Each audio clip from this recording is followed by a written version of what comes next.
Hello, everybody. We're continuing Disco Elysium. I believe we're starting off on our second day.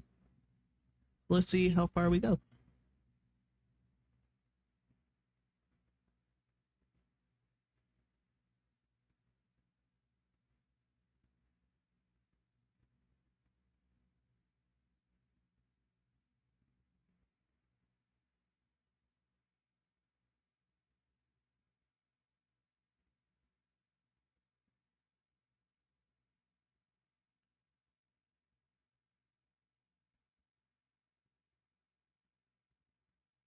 Maybe it'll load.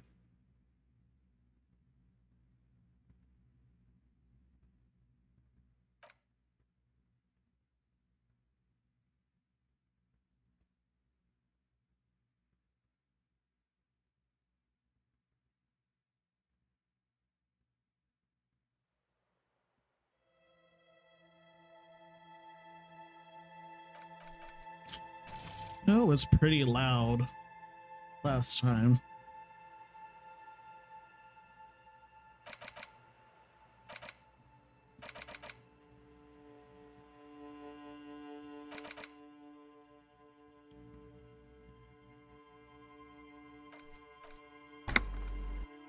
Why is that still so loud?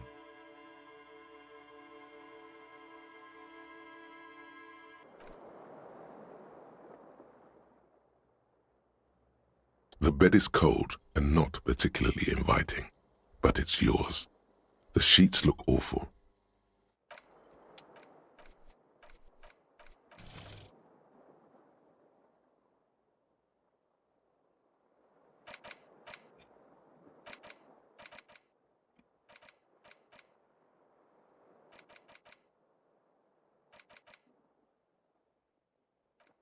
Let's try it again.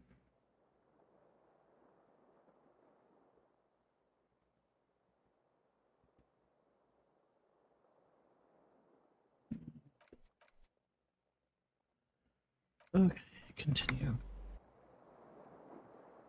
The bed is cold and not particularly inviting, but it's yours. The sheets look awful. Okay. This fan has 2 chain pull switches. Or has it been consigned there as punishment? You feel as though this creature is your friend and wants to reattach itself to your neck. Let's see about this mirror again. A mirror hangs on the bathroom wall. It's barely covered in steam anymore. It's your face in the mirror, adorned with the expression.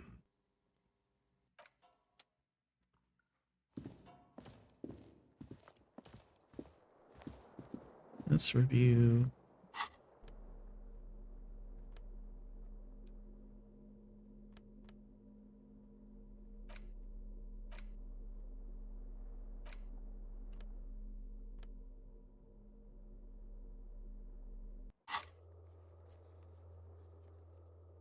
Get hold of a Zag song on tape. Who's in the Union box?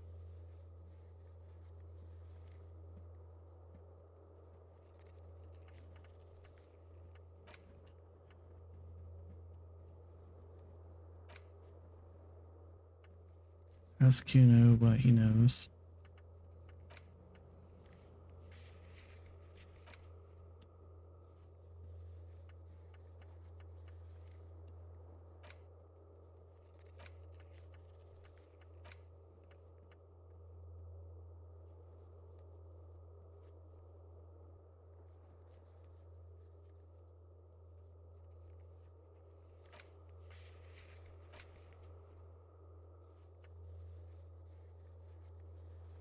Okay.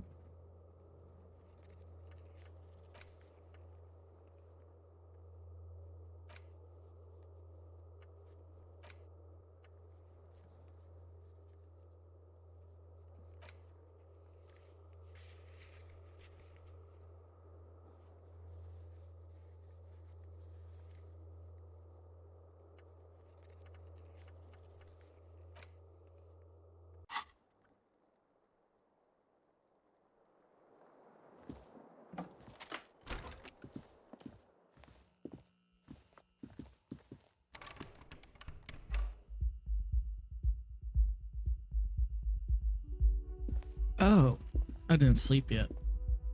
I didn't sleep. I didn't save after I slept. The bed is cold, and Okay. the sheets feel at once coarse and clammy against your skin. The bed sags beneath your weight as you stretch out and finally close your eyes. And then sleep doesn't come.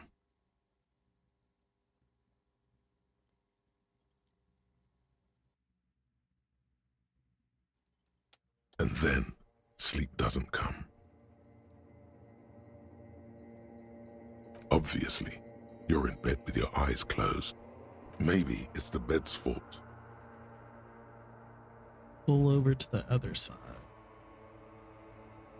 It's a little better. Colors, scenes, and half-formed phrases still litter your mind. Part of you is still trying to solve the case, isn't it? Something to do with, what was it that the lieutenant said? Union? And it's gone again. Your thoughts lost between the slowing brain waves. Your No more breathing thoughts. steadies. A great silence washes over you until your eyelids twitch in your sleep and images start forming.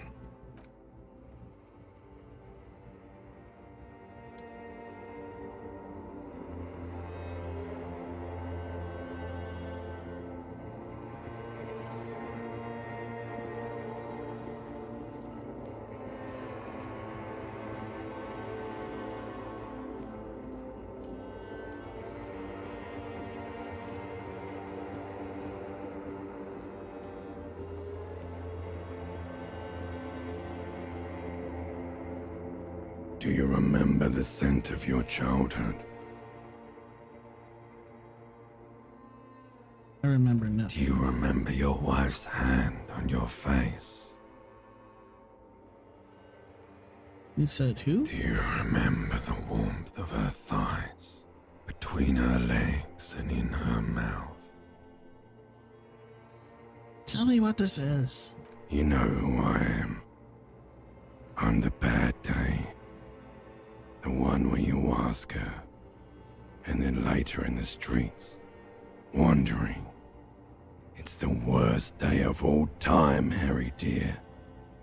And it's coming. She will hear about it on the phone.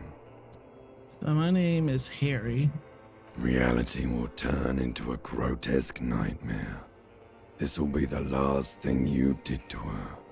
Tell me, do you remember the love of your life?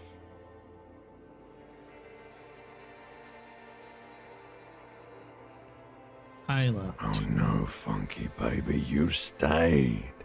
It was the rest of it that left.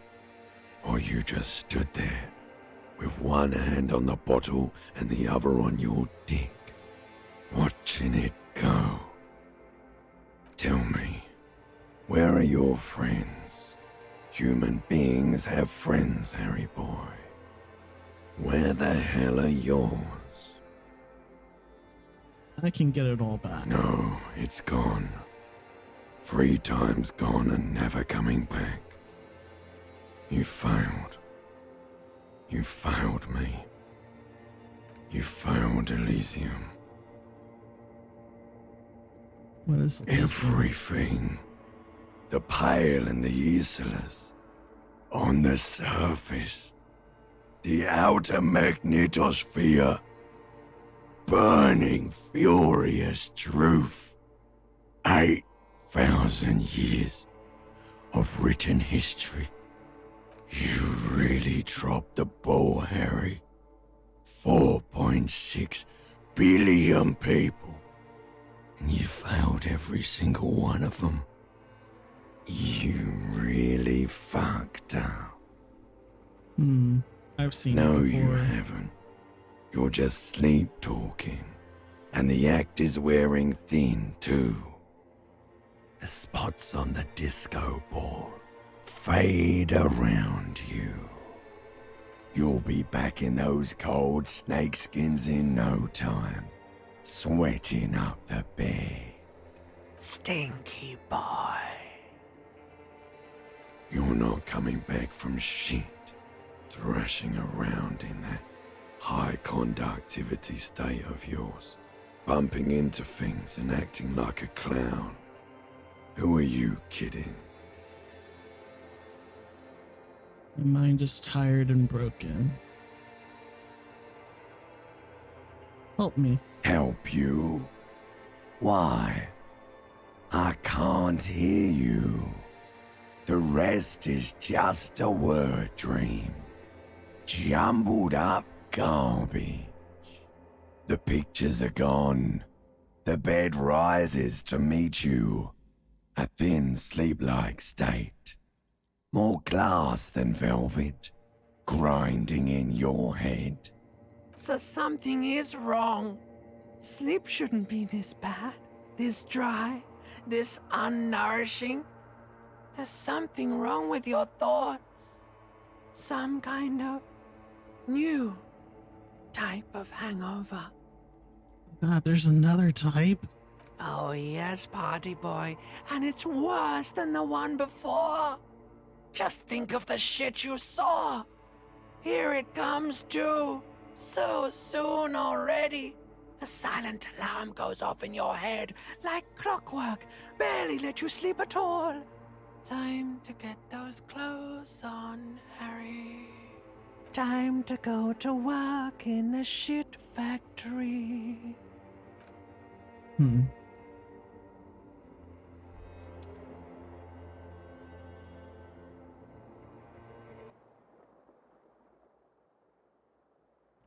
So it's 7:30.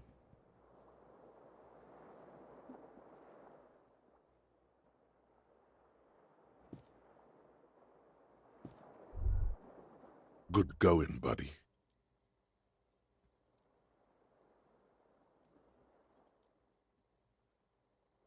Is that how it's going to be Yes. now when I close my Wait eyes? till you see the one with the chick in it. It's gonna be a good one. You feel even worse this morning than you did last night. What You chick? don't know? You don't know? Some broad that messed you up. It'll come to you. It always does. You What mean, hell's going why are on? you so tired? Too tired and down to even think? It is worrying, isn't it? You can't be a detective like this. Detectives need to be able to think. Why is this happening? It's just that your heart has finally pumped all the speed out of your system, Buster. Time to get some more. Don't do that. Stay strong. The hangover will wear off. You don't need to keep doing this to yourself.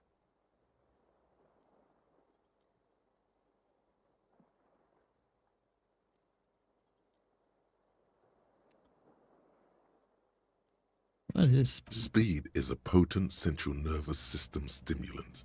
It kept you propped up all day yesterday, despite your debilitating hangover. How else did you think you even got up from this floor? You got up from this floor because of a holy vow you made 16 years ago. With me. To wake up exactly 7:30 every morning until the day you die. Don't be silly. There was no vow. You were high on speed. That was the only reason you got up. You can't detect without it. It's that simple. No, I can take this. I'm not going to go. Are you speed. sure? Ready to live as this pathetic shell of yourself for days? Basically, a week. Let's be honest, 2 weeks. Maybe 3. You won't make it. Half the town will be dead by then. You will be fired. That's a lie. I can do this. Suit yourself, slow, sad shell man. See how you do without your spark.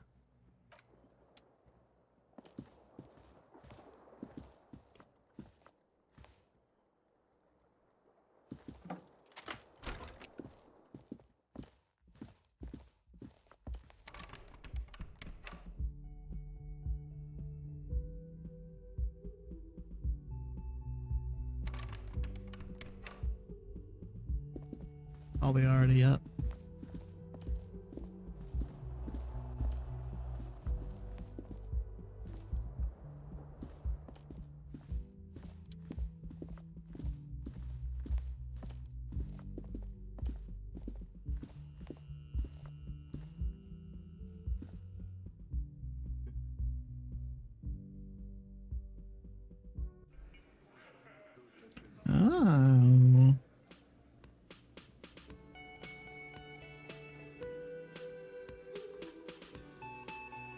What's this? Good morning. Morning. Looks like we can get to work at once. The union muscle turned up. They look rowdy. We should talk to them. What do you mean, I mean rowdy? ungovernable. Martinez isn't exactly enthusiastic about the RCM being here.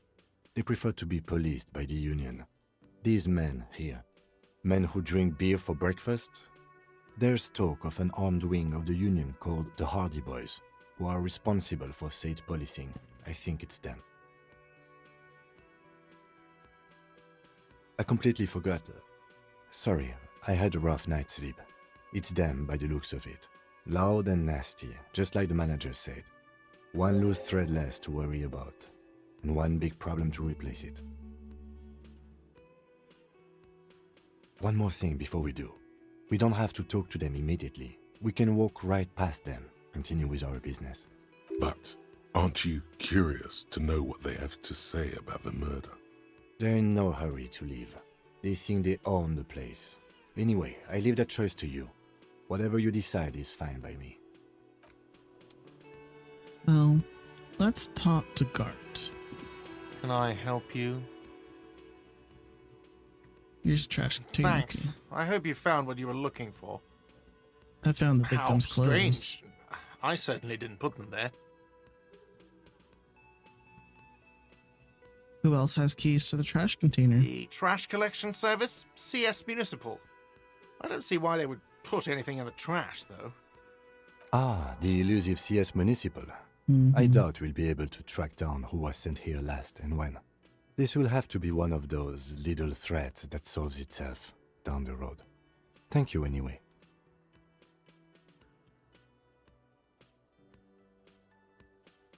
Someone on your Sylvie staff? had the keys before I got here, and I can vouch for her. I can vouch for all my staff. None of us would tamper with the crime scene.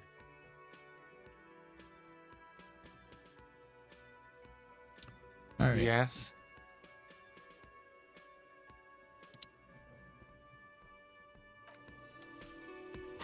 Let's see what we got. Who put the clothes?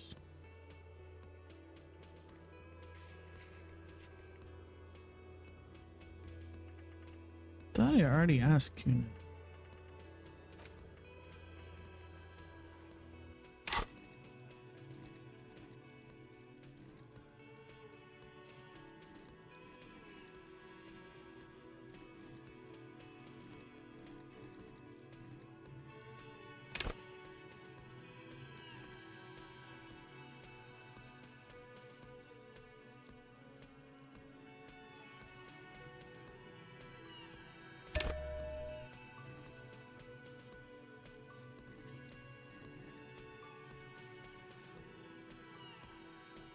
I like the wishing.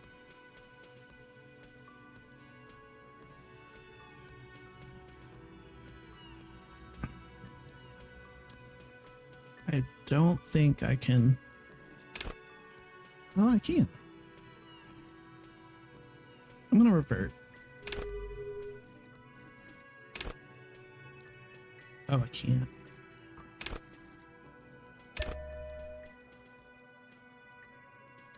I probably should dump rhetoric. Like, dump it in, all my points in. Let's do that.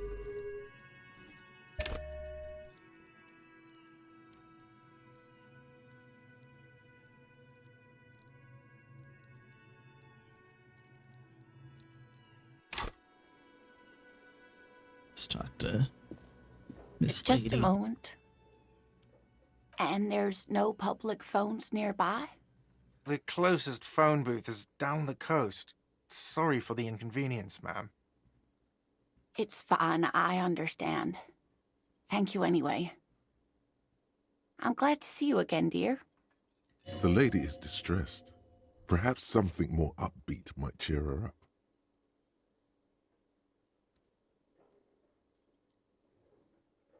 I'm gonna say, howdy, Lena. What's kick? Please don't trouble yourself about me, sweetie. I was just hoping to make a call, but the Whirling's phone line isn't working. A faint smile tells you she appreciates the effort, but at the moment her mind is on more serious matters. The union office probably has a phone, but I can't really get there. Or to the phone booth down the coast. And Gary's phone is dead too.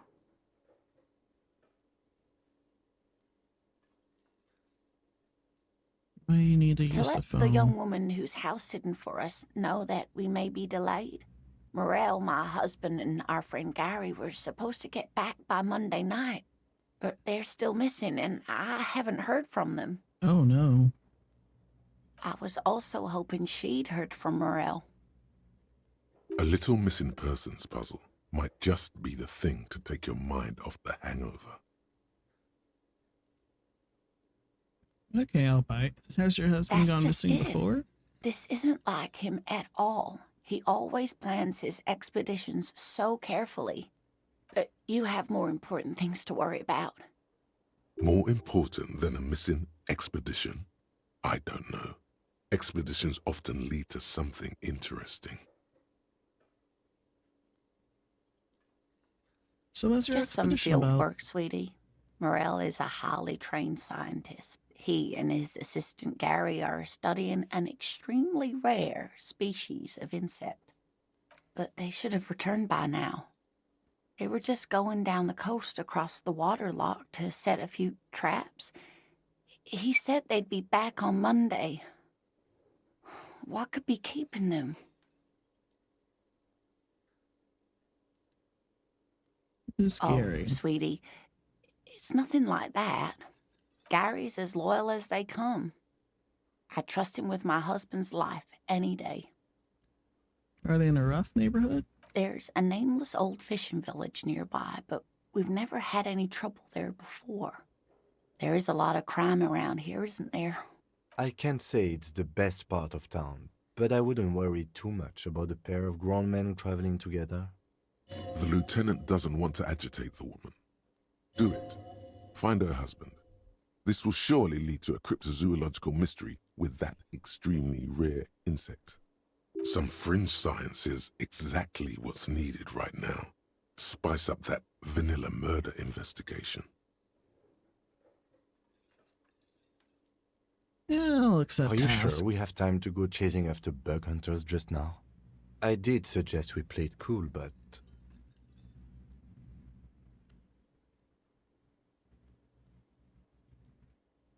It's just police work.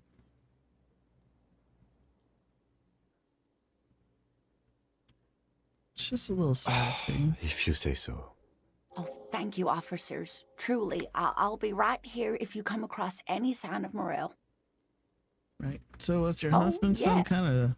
A zoologist. A cryptozoologist, to be more precise. Okay, It's a cryptozoology. pseudoscience that attempts to legitimize research into mythological beasts and urban legends. That's one opinion, yes. And people are entitled to their opinions. My apologies, ma'am. I did not mean to undermine your hobby. It's not a hobby, dear. It's a subfield of zoology, one specializing in animal species that are so exceedingly rare that many assume them to be extinct or even fictitious. Searching for such species called cryptids is difficult and often thankless, and frankly, many scientists are too lazy to do it. Universities these days are rarely interested in supporting real research. The quality of research at Revacholian universities has been on the decline, but you doubt there was ever a time when cryptozoology was embraced by the academic elite. She's Right. completely internalized her husband's struggles. They are her own. Tell me more Oh, about dear. Morel. I'm not sure where to begin. Well, his expression is slightly grumpy, but his eyes are always bright and curious, like a small boy's. And his palms are quite coarse from all the field work, but he's quite gentle. You can't go around Revachol feeling grown men's hands. If you want to find her husband, you'll need more concrete information. It's always a challenge to describe the person you know best in the world. Let's try again. Why don't you try describing him as you would the Oh, cryptids? well, he's a bit shorter than you, but with a larger frame, and he has longish white hair, usually a bit uncombed. You might say wild, even. The lieutenant pulls out his notebook and begins jotting down the woman's description. Good job, Kim. One other thing, he'll likely have all kinds of field gear on him, even if he's not out in the reeds, you know, just in case. How long We'll have y'all be been married? celebrating our 16th anniversary this autumn. Not the most numerically satisfying anniversary, but I like the less obvious milestones even more somehow. Via dating agency, I'm ashamed to say. I was looking to get back into the scene after recovering from my accident, and he'd just divorced. We hit it off, and, well, here we are. She's skipping over some important parts. Perhaps you'll find out more later. I hope I've been useful.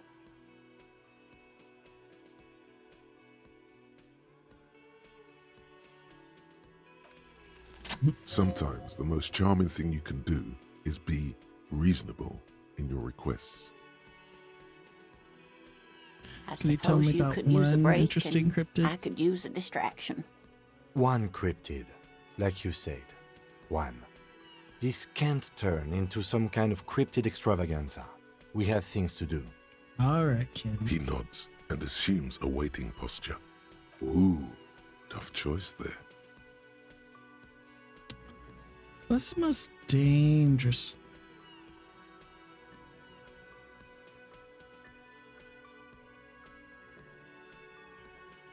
Hold on.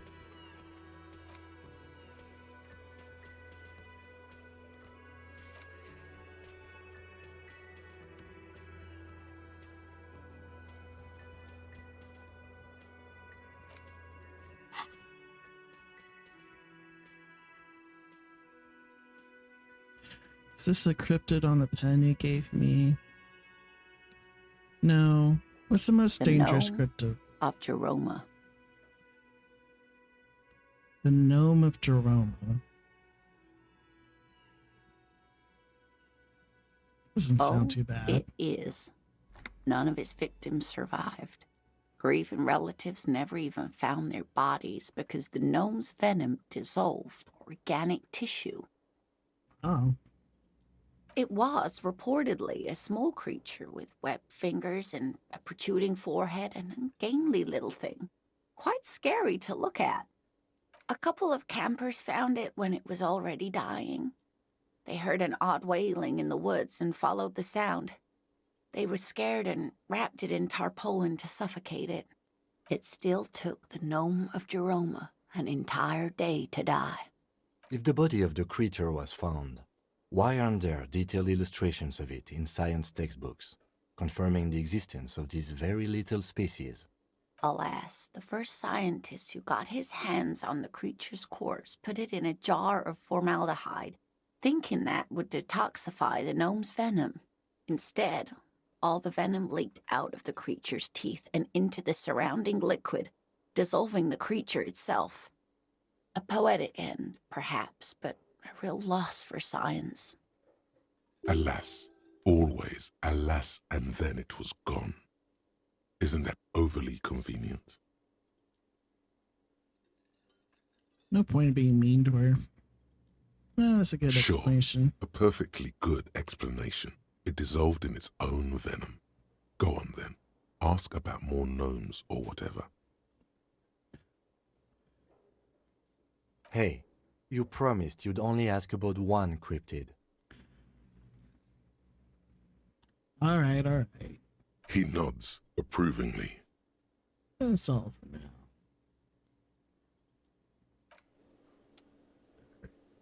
Um.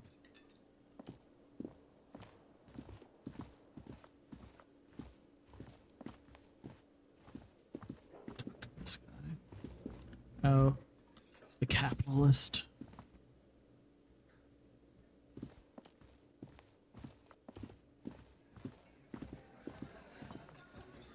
Let me handle this. Detective disorientated. Are you still wondering where you are? This is Martinez, in case you've forgotten. I advise you not to overstay your welcome. Her entire character has shifted. This young woman is cold as ice. I just want to know more about the place before I check it out. That's normal. Yes, extremely normal. I'm not a gardener, by the way. I'm a legal counselor for the Dock Workers Union. Oh no! He's a professional gardener in a post-apocalyptic world. Like, So let's get to it. You're looking for Titus Hardy? You think he has information that will help you? Maybe he does. That's Titus. Talk to him. But know this. I'll be keeping an eye on you. No strong arming. Nothing official.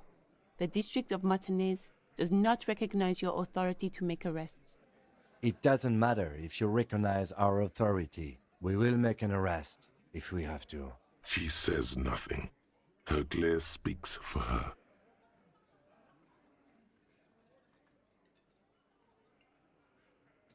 what if I want to talk to What you? you not want is of no Titus? significance, officer.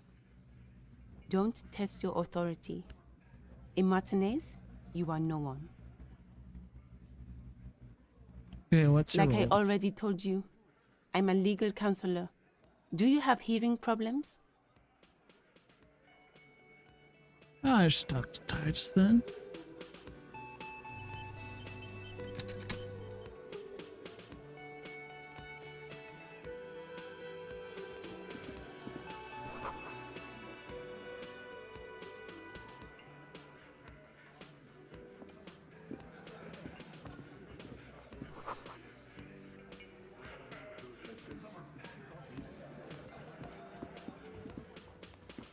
Why am I doing this? Stop.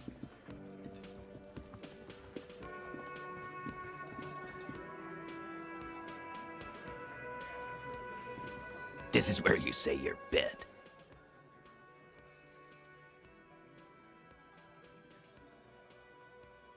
Detective.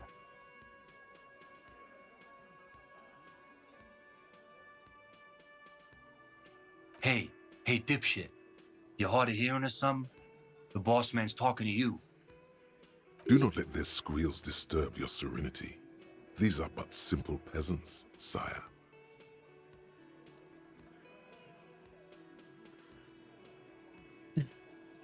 We need to talk about that, man. Oh, That guy. this is about him. A real looker, that won't. You're sure taking your time, waiting for him to get ripe and pretty for you, huh? Oh, he was a real pretty boy by now. Real hot stuff. Letting out that pretty boy smell. Time to go to work in the shit factory! Easy, boys. These janitors have a hell of a job cut out for them. I mean, I wouldn't go in there for $1 million. You might want to start asking your questions now. It's not going to get better than this.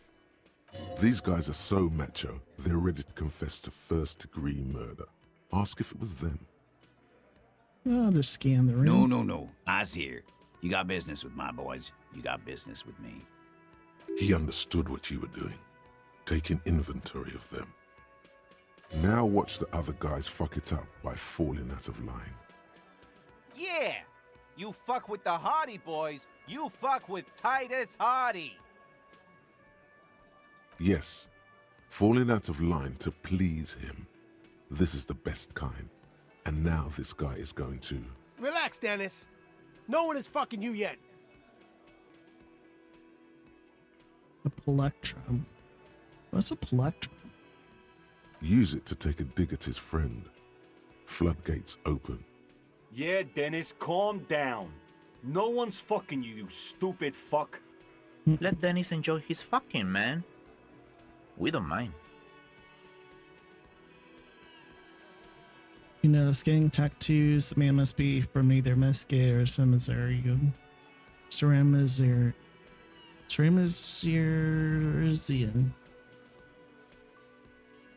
Ceramirian.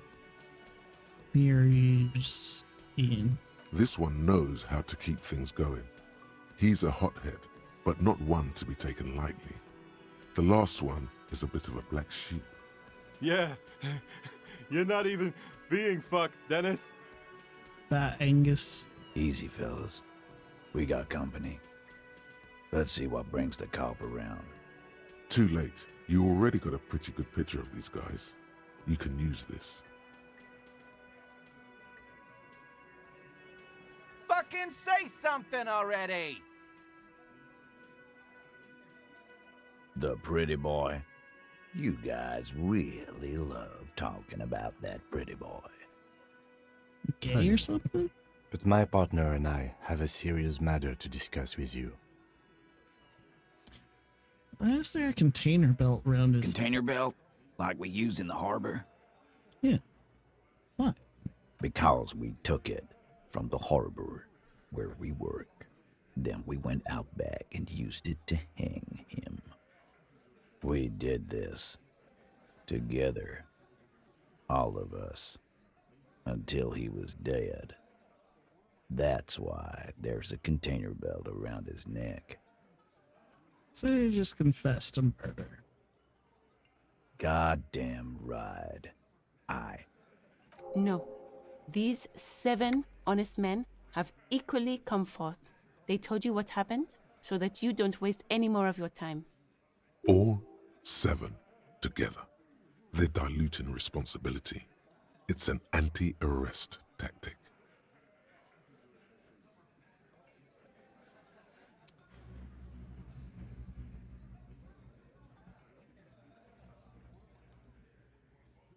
Who called the Are you shots deaf? that night? There will be no singling anyone out. You can't arrest a Hardy Boy without arresting all Hardy Boys. Do you think you could do that? Do you think you could arrest them all? A trick question. Don't let her lead the conversation. No, but seriously, who calls the shots around here? Who do you fucking think does?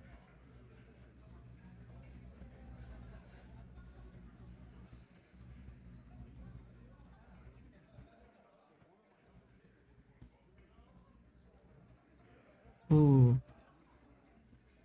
It wasn't a question, dickwad. How fucking stupid are you? This asshole is worse than...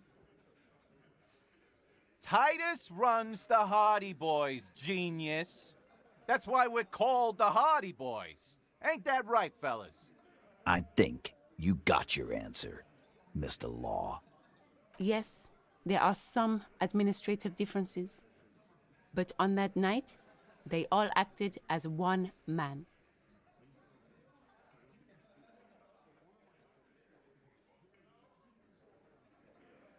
Why? Why? 'Cause he was worthless mercenary scum. And he stepped out alive in my town. So he was a mercenary, And that's it? He stepped out of line. What kind of mercenary? The kind that shows up when you start a strike. The experienced kind, too. Had Cohoy and Semenine written all over him. Ex-Oranese Special Forces. A live grenade. Right here in our bar. This one has a special gripe with him coming here. I can't prove it, but I know he was sent by the Wild Pines. They hire merc shit like that. Story of every strike from here to Samara.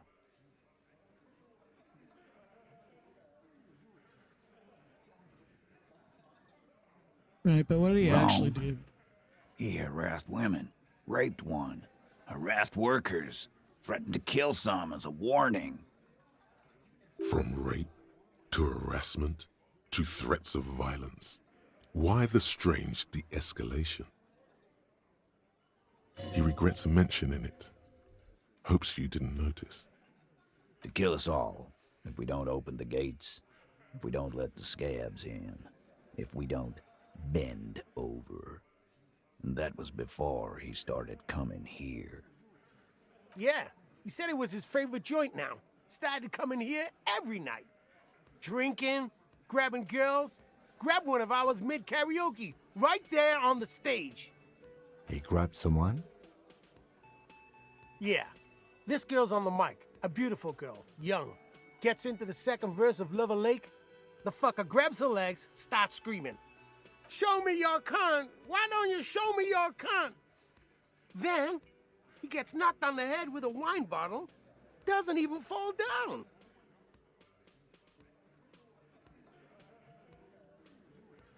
Is this the same girl who was sexually assaulted, you said? Aren't you fucking listening? My man is talking to you. He took care of it. They got the girl out before anything else could happen. Yeah, me and Eugene got her out. Aren't you fucking listening? There's something odd here. Seems like they don't want to talk about that rape Titus mentioned. Why not? This is a serious allegation. Make them talk about it. No, you're not getting the name. That's a Martinez matter, and I'm not discussing it with you clowns.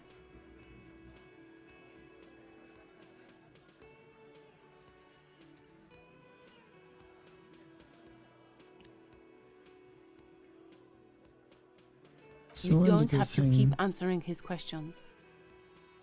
I know, Lizzie. Relax. We killed him last Sunday night. Seemed like a good way to end the week. How long have you Known known him? We don't associate with scum like that, asshole. Yeah! Who do you think we are?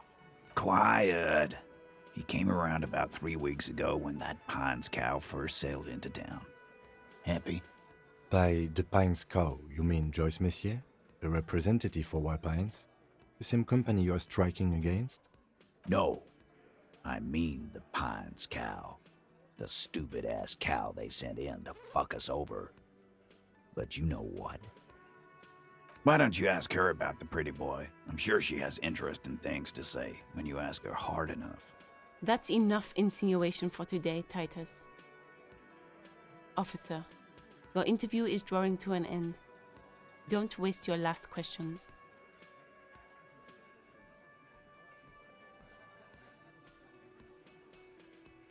And how did you We kill him? hanged him up by his neck until he got real still. Wasn't that obvious, copper? Didn't they teach you anything at the cop school, idiot? This is where an autopsy would come in handy. You have to work with what you know.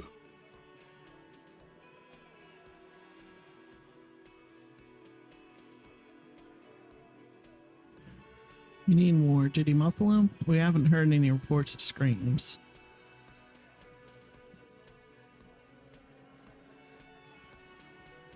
Titus, you don't have to clarify anything. We overpowered him, dragged his unconscious body to the tree, put a noose around his neck, and hanged him till he was dead and steady. Then we left him for seagulls, maggots, and you fucks. Make them a bit more uncomfortable first, then see if it all adds up.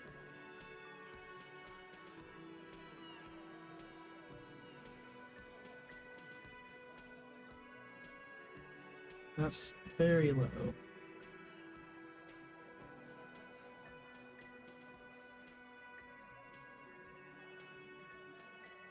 Where's Weren't overpowering? you fucking listening? The fucker came to our bar. It happened right here. How'd you mean? With numbers, asshole. How do you think? You're right, Lizzie. I've done enough explaining here. No, he hasn't. Not yet.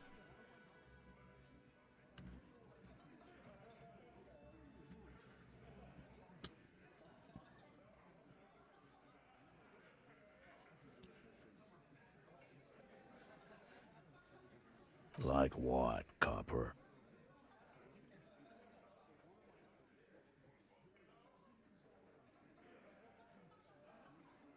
How many people have you sent to the Shays? Ever felt remorse for them? Chaise électrique is the method of capital punishment in Revachol under the Coalition. During the suzerain's reign, it used to be the firing squad. Or send them to Reunion to rot. For 20 years. For life.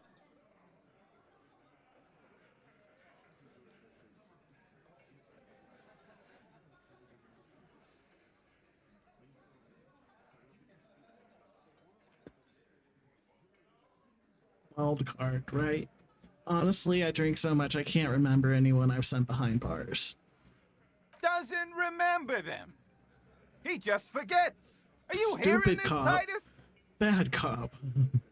Ain't no use keeping a stiff catalog in your head. That's for sure.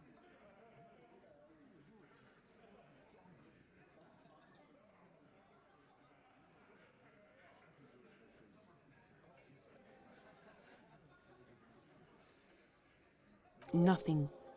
Your investigation here is done. Leave Martinez, go back to your stations where you belong. I think we're going to stick around, thanks. Some things don't add up here, Titus. I've done this job for long enough to know that people don't just confess to first-degree murder, even if it is a group responsibility. We're going to look into this. Good luck with that. You've heard everything a rent-a-cop is gonna hear from us. Real law officials. You're lucky you didn't get a beating. Rent-a-cop. So that's what this is about. He doesn't see you as his equals. Very low.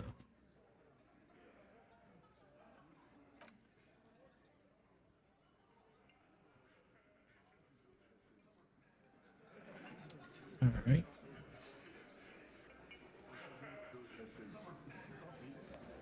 Titus, you're told to keep a low profile.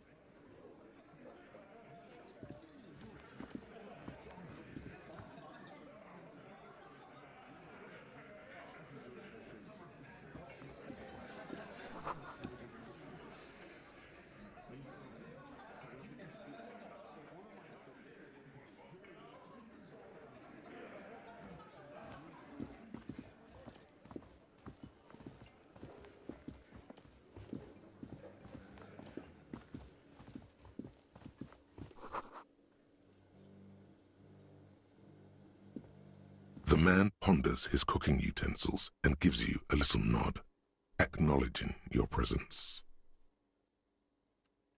He looks up at you, then looks away quickly, shrugging and muttering something to himself. Shrugging is an international sign for, no, I don't know what's behind that door. Stay masculine, what the heck?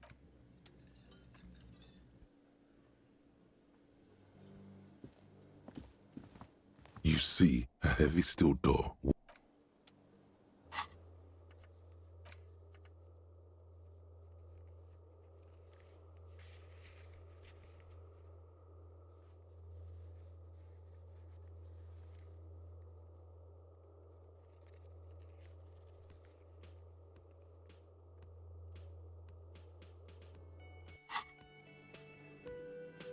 All right.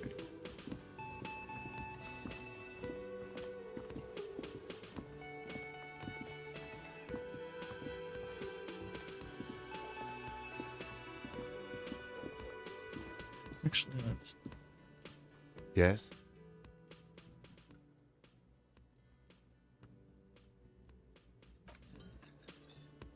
nothing new to tell him. I'm gonna talk to her again. I've got nothing to say to you. Why are you wasting your time?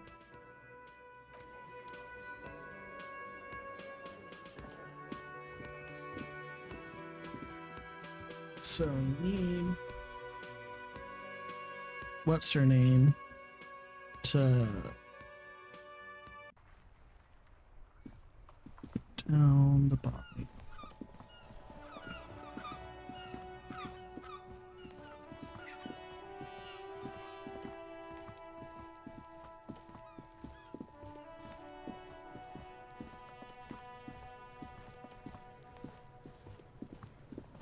Fuck, does Kuno care?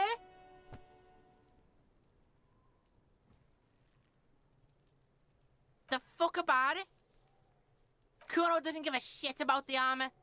Kuno's fuck gimp's got one big thing wrong with him. He's a fucking mutant. Look at him. Fucking growth hormone shit. He's a giant. The armor's too big for any man. Kuno doesn't give a shit about that freak armor. Kuno threw that shit away. Kuno tried to get the helmet on. It was too big. Kuno kicked that shit in the sea, rugby style. That shit means nothing to Kuno. Yeah, that shit means nothing to Kuno. Kuno doesn't give a shit about material shit. Kuno's a fucking monk. You wanna fuck on someone about that armor? Go fuck the mustached union fuck. The jolly troubadour shit at the gate. Yeah, cock and boot. You know that jolly union cow fucker? Came around talking about cows or some shit? Came around pretending like he cares about cows? Yes, you met him at the gates. The one with the boots and the jolly smile. Yeah, he's the one you want to talk to. He's fucking crazy about that armor shit. Coming here pretending like he likes cows. Trying to catch a peep at Kuno's armor. Curious, my liege. Why did Kuno feed you this information?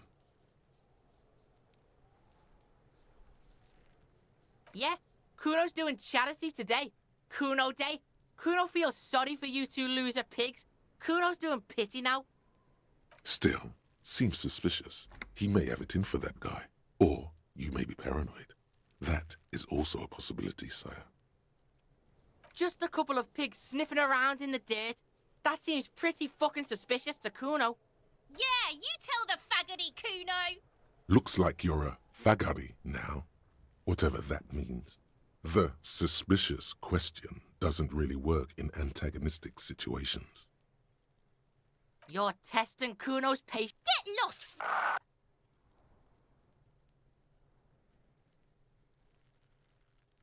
Yeah, the kingdom of Kuno. The fuck do you want with it? Yeah, Kuno doesn't know shit about that. That shit is beneath Kuno. Listen, listen. Kuno doesn't care about this small-time shit. Just listen. Kuno saw what you did there, dumpster diving. Sad shit. Kuno could hook you up with some sweet rags. Shit like Kuno's wearing. Your size, good price. 500 real.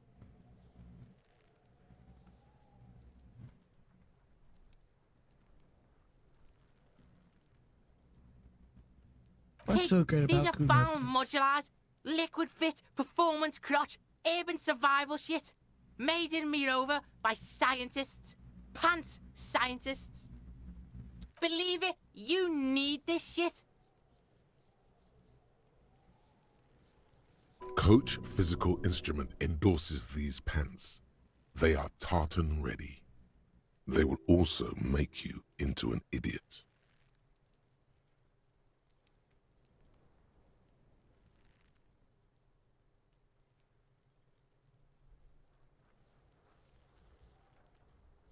Look, Kuno ain't seen shit lying around, except for that up there. Now you want performance gear or not, Grandpa? The lieutenant remains silent, but his expression couldn't say, "I told you so," any louder. Whatever. Kuno was trying to help you, but you're too fat for fouling anyway, pig.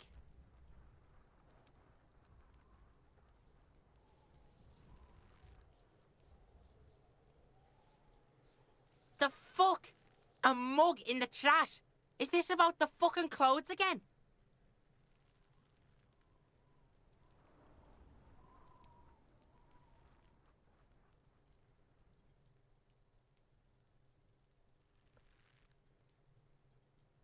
Liquid depiction.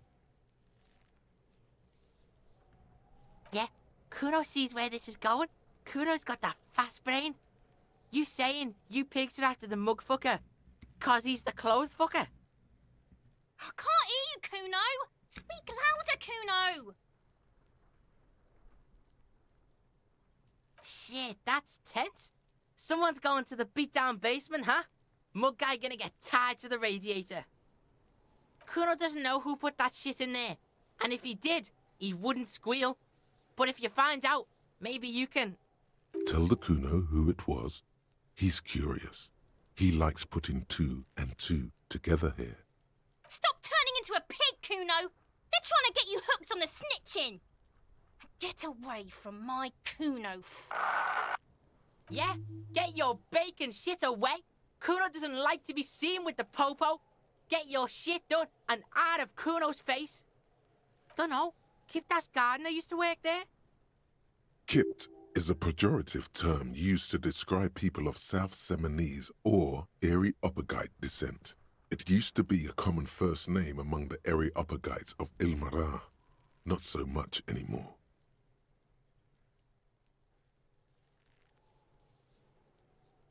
Yeah, Used to work that's what there. Kuno said. She couldn't handle the heat, so she took off. Kuno can take it. Shit's nothing to Kuno. The fuck does this have to do with the Kuno? Kuno doesn't give a shit who she is. Yeah, whatever. Kuno doesn't give a shit. You found Kuno's secret door to Kuno's secret shack. It was closed for 5,000 years. How the fuck did you get in? A phase shifted through the roofing material.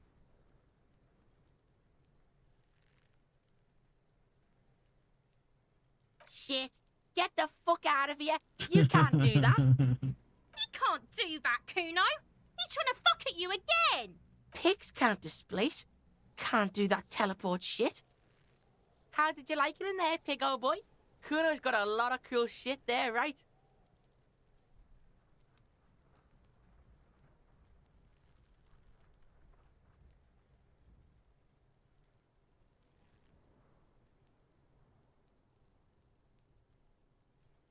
Course you fucking can. How do you think Kuno made all the docky boys his gimps?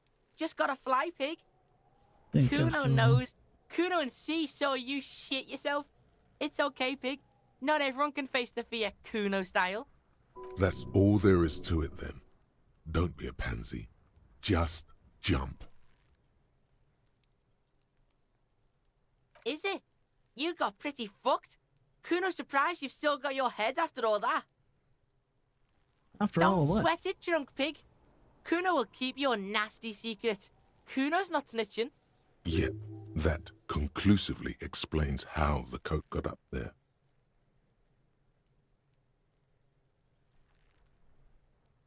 What's up with the tube of It's a vitamin, slime? pig. Don't you know anything? You could use some.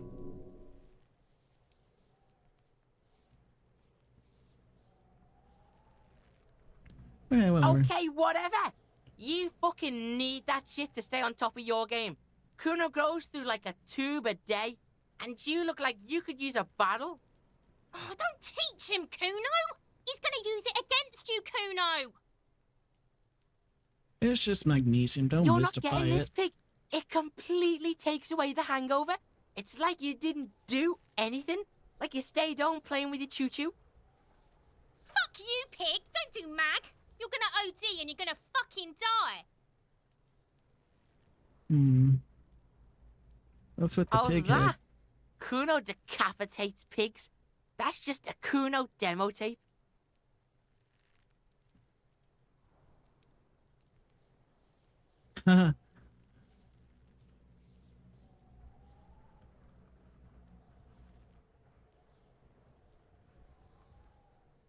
What? Shit. What is this shit? Fucking on yourself. This is weird level shit. Kuno doesn't go there. Fuck your shit back to normal! What is this? Well played. No one saw that coming.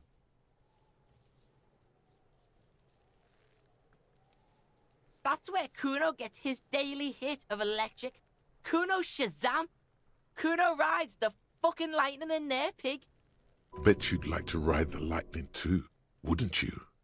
You feel tired and old, but you could have that sparkle in your eyes. Good call, Pigmeister. Don't come and talk to Kuno about his kingdom. Who is Kuno's Kuno? Kuno, pig. It's always Kuno, never I. Clearly, the kid's using the third-person perspective as a shield. Yeah, Kuno's in a fucking gang. In a bang gang. Kuno bangs for Magie, bangs for Mazda, bangs for Revachol. He lays the names out there with pride and precision, like cards on a table. Right when he's getting distracted, there's a malevolent hiss behind the fence. Watch out, Kuno! He's trying to fiddle you! He's gonna put his hands on you! Help! Pig's got Kuno! Help! Rape! Help! He's got the Kuno, help! I was gonna Yeah? leave. Get out of here before the Kuno beats the shit out of you. Yeah, that's right. Drag your fat ass out of here, fat boy, before Kuno fucks you. Don't listen. Just go. Alright. The man before you is naked, but for a pair of underpants and white boots. His skin is 72%. marbled with decaying veins and blotched by lividity. On his chest, I'm gone.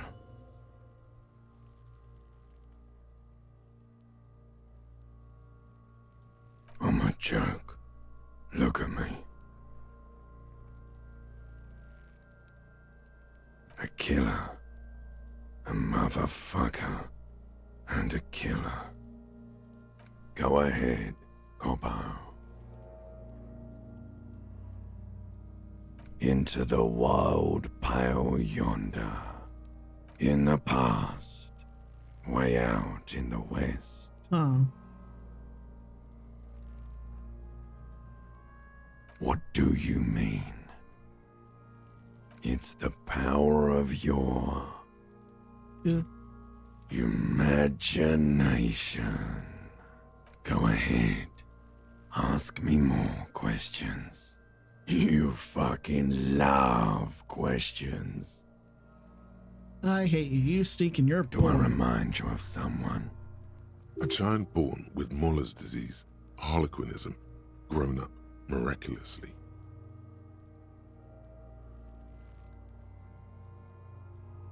You sure I got out of that one? Coppellini. Come back later, Coppo. Amuse yourself with my frank manners and my memento mori features. If possible, also, see me in your dreams. Of course, you have questions, don't you? I do. I love questions so much. You're a copperoonie. Look at all of them go. Do you want more questions? Give me a comical amount of questions. Coming right up, copperoonie, Rooney. This is getting upbeat now. Can you ask me a question? Sure, Lobo. I can ask you a question. Why are you doing this? Looking at my face, motionless, looking into my eyes, standing here. Why are you investigating my murder? Maybe this will lead to something indescribable, unforeseen, miraculous.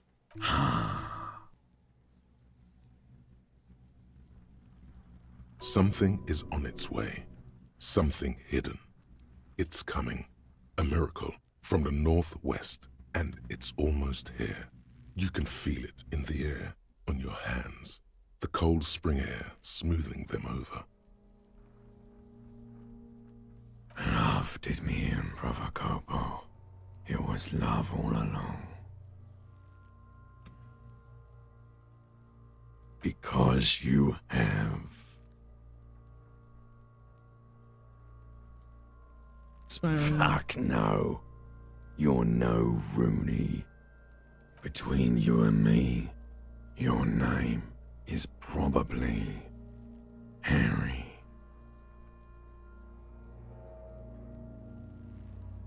You can be anything you want, Brother Copo.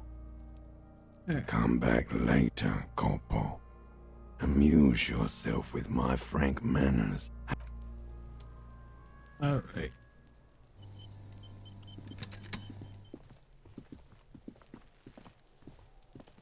We want to try this again.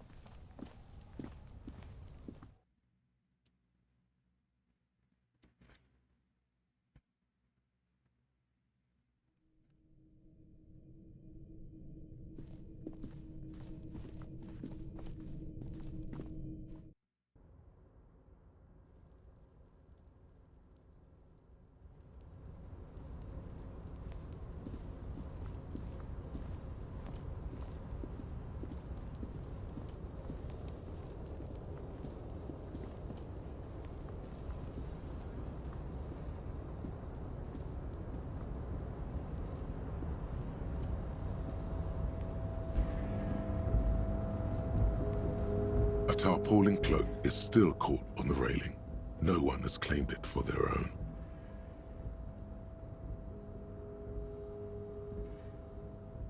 I was under the assumption we could ask the leader of this union to help us get this body down. This is why we're here, right? Or it could be that we are just exploring. He's thinking you've forgotten where you are again.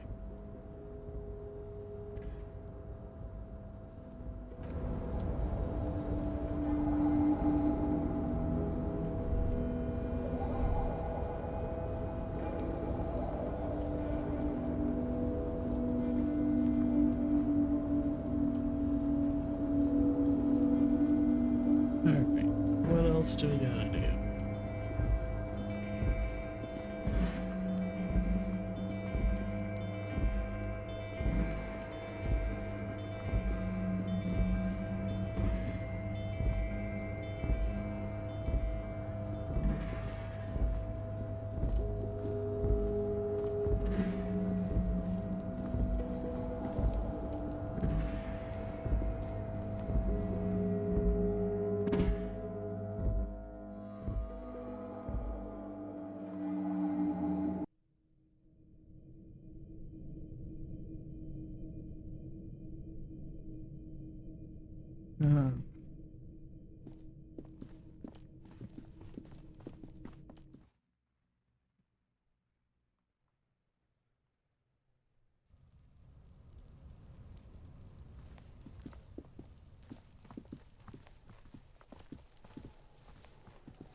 An old call box. East Delta Commerce Center.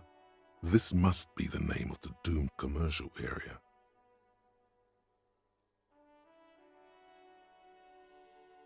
You hear the same waiting room music, but no one picks up the receiver anymore. Switch to the armor. Go to the armor gates.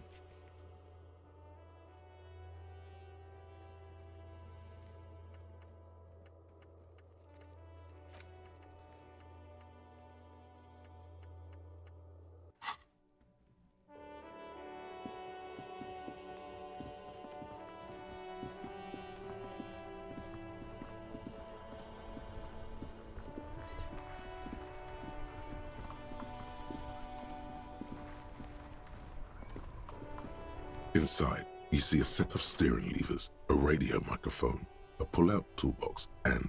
This is Precinct 57. How may I assist you? Yes. The armor was produced by Fairweather in their facilities in Bétancourt, sur la Clé in 42. It was part of a special order for Corps de Pharmacie, a security firm contracted to protect the interests of Oranese pharmaceutical companies in the Seminine conflict. So, it seems the armor went to Seminine. That's where the paper trail ends, though. Even the firm has proven difficult to track. Corps de Pharmacie has been renamed several times over in the years since the armor was issued. The most recently registered firm that the ICP has been able to connect to the CDP is a military contractor called Trinell, and the one before it was Downwell. I think they might be the same contractor. A suit of armor like this would have been manufactured with a particular person's physique in mind. You should ask for whom this suit was fitted.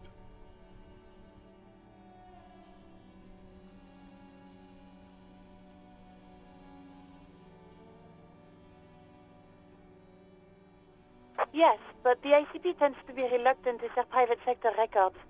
I could try to talk them into it, though. This is a fun challenge for her, an opportunity to contribute beyond doing her job by rote. She'll gladly put in the extra effort for Team RCM.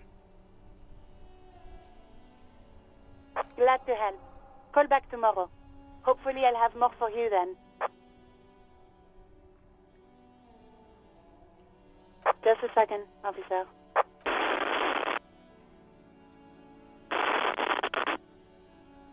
Sylvie Malaika on the line for you, officer. Yes, hello? Oh, great. What else do you need, detective? Have you seen my badge? Yes, I know who you are. You're a police officer. The law. This exact conversation has happened before. Establishing authority before this young girl seems to have been important to you in the past. Oh, no, I haven't, sorry. Real policemen have uniforms too, by the way. Where's yours?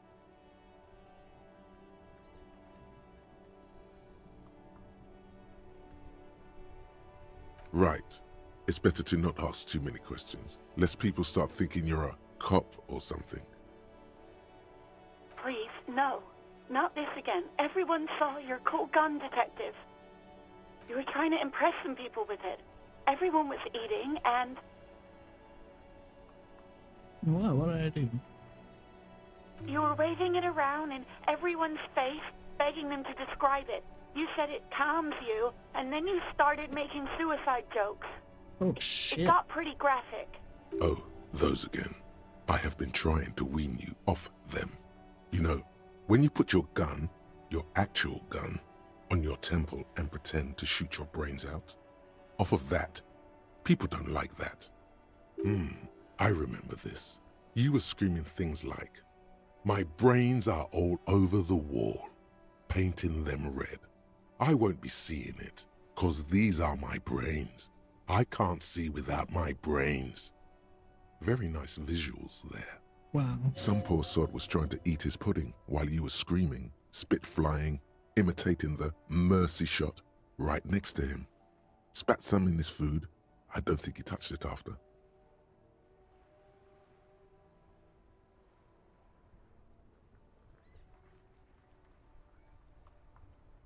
Me neither. No idea. All I know is next you were waving around money instead, saying things like, "Big bucks cannot lie," and "Guns can't buy money, but money can always buy guns." It almost looked like you pawned it.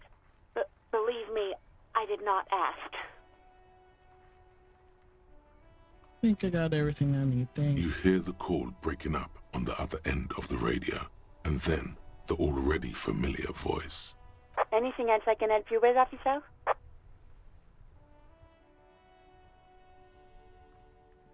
Not yet, but I was able to convince the database people to share private sector information.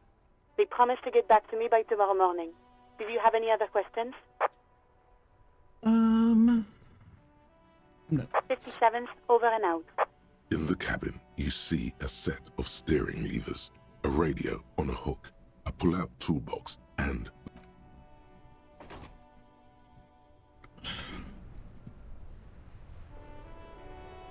Alright, let's interview some people.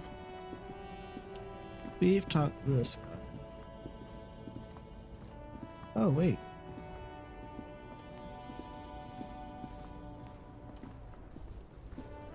Still here. Stuck in this damn jam, my man. What's up?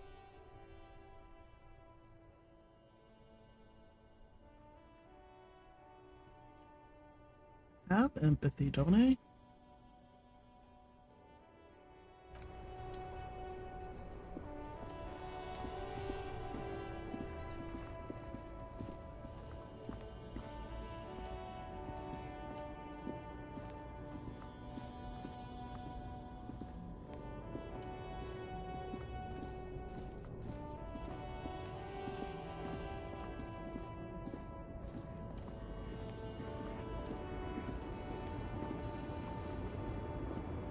See if she's...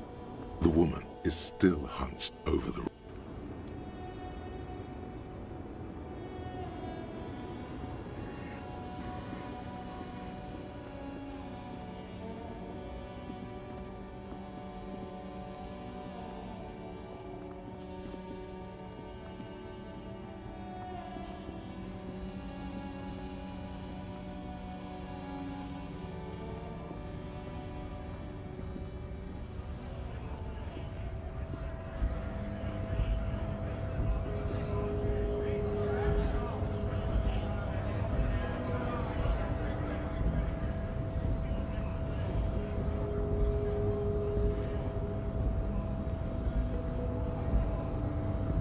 Hola, Wandering Man. How can I help you? You told me you were supposed to know about the armor.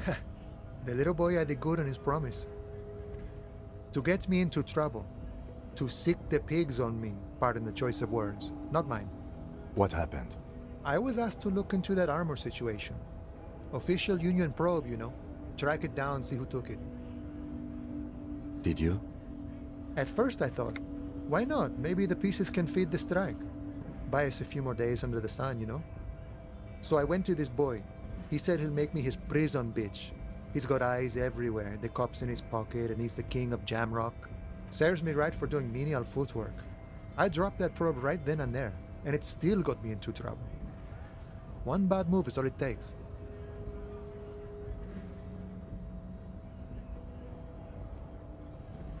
I learned that people don't want to talk to a drunk Union man about some armor. What else? Not much. Technical stuff mostly. That was the interesting part. What's the I did some technical stuff? research into this armadura. Let's say I have friends at the library. I didn't get into the material science, just how it comes off. How does it come off? In parts. 4 in total. The helmet was the first to go. The kid says he tore it off and kicked it into the sea. I believe him.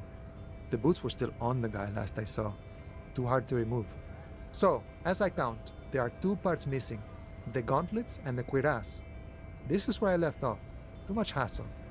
More like a job for some militia.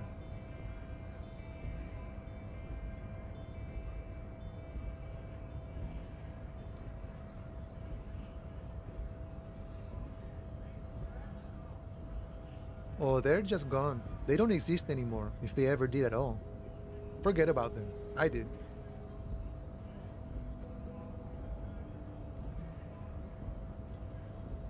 I'm ambitious. I'm gonna find all of it. All the of it? pieces. There are junior officers out there, eager to prove themselves. I would leave some for them, and I would leave the boots to processing, but okay. Let's find all of it. It's implied he finds it unlikely that you will succeed in this. A mesquite epic then, all across Martinez. I hope it will be a real bonanza for you. No problem. If you see that kid, thank him from Call Me Mañana. Thank him for showing me the way. He is sincerely grateful he is not tracking down pieces of armor right now.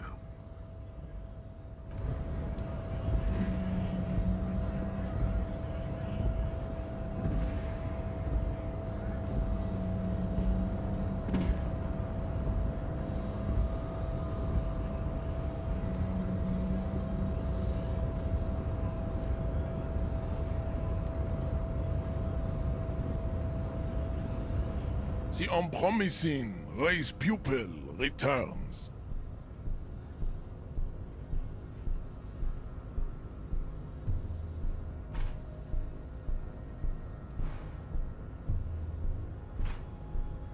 Know anything about this? Does not so much as glance at the object.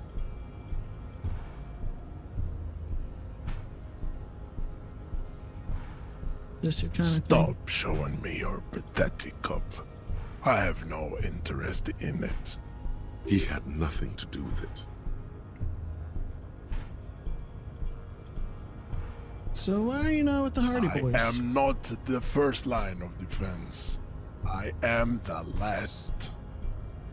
In addition, these so-called Hardy Boys are an effeminate clique of bodybuilders Their company is spiritually degrading. You pick up on something artificial in his tone, like he's putting on an act. This is unlike him. He is usually more himself. But you're all part The of hardy manlets are on the pay of the company. I answer to the union alone. And I do this out of race heroism. Finance is an alien concept to the Seminoles. Now leave me be. I must luxuriate in the company of my woman.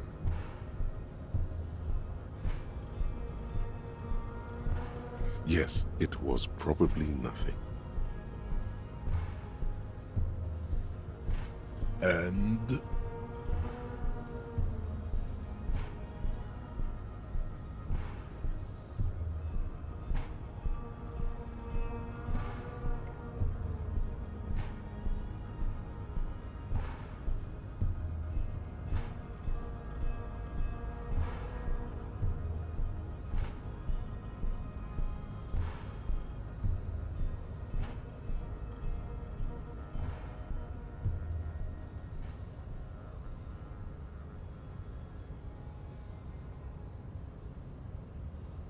It's shit.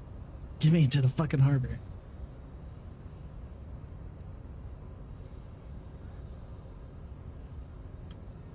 You said money doesn't mean anything to him.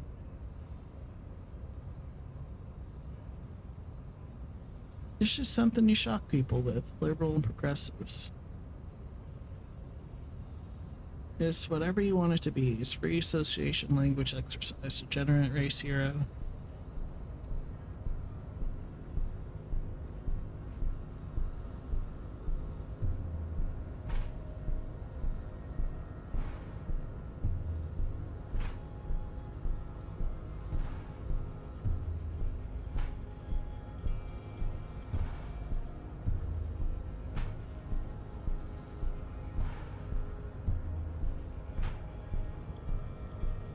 It's just something you shock people with. Well, alright. It's whatever you want it to be. look, babe. When confronted with the harsh truth of his demise, the melancholic academician starts fiddling his own genitalia. His bald spot betrays that he is a compulsive masturbateur. That's disgusting, Jean. It is. Beneath the veneer of academic jargon, the liberal theorist is a beast, a sexual maniac, and a deprived nihilist. Life is a game to him.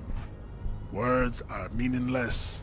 No one is accountable for anything. Nihilistic sex maniac. I take pity on your urges.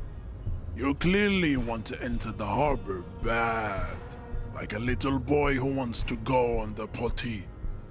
I can press the button for you. It will open the door. That's all I Very wanted. well. You may enter the door once. Our race conversation here has concluded. Finally. Let's go. You know what? That's so good.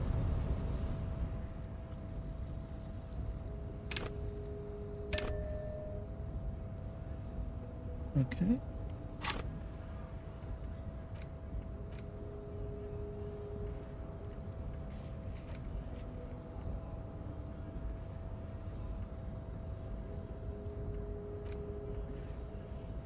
All right. Let's go.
second glance, someone has forgotten to properly close one of the drawers. It's unfortunate for the Union to just leave their paperwork lying around like this. Let's see what's inside, he thinks. The drawer opens smoothly. Inside is a well-organized selection of brown folders. Hundreds of documents containing logistical data. Two kinds of transactions stand out. Materials coming into Revachol from the outside world, from Muindi, Grad, and even Ilmara. And the same materials being handed over to companies inside Revachol, Kuron, Coal City, La Delta, and Jamrock are listed among the many districts where the imports are being sold. It's hard to make sense of this thicket of company names, dates, quantities, and percentages. You try to focus, but the lines are getting blurry. Whatever's hidden here is hidden well. Concentration isn't enough. Only a trained accountant with a background in logistics would be able to really make sense of it. However, there is a little handwritten note stuck on the side of the drawer.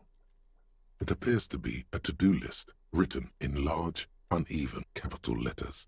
Remember, Leo, Everard's shoes, special whirling borscht, water Everard's plants, sweep office floor, more banners.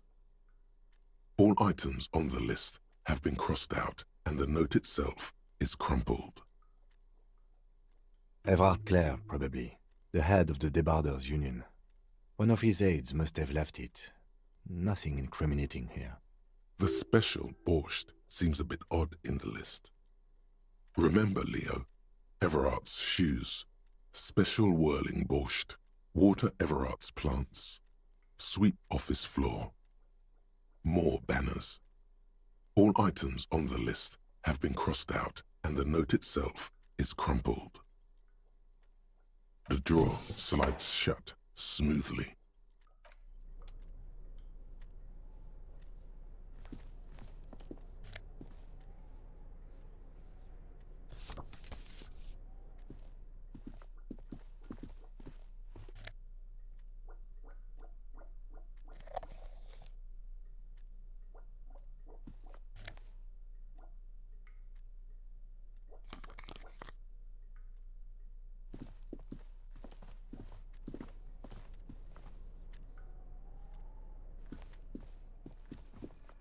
An imposing combination of a punch clock and a payphone is looking down at you from the wall.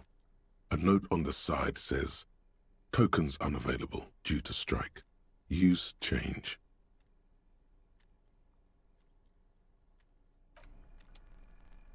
We can come back to that.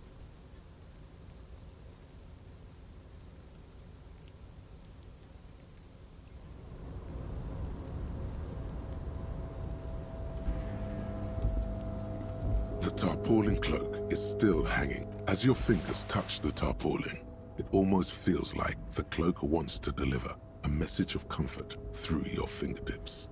I will shield you from the elements and give my life for yours. That's what the cloak is relaying.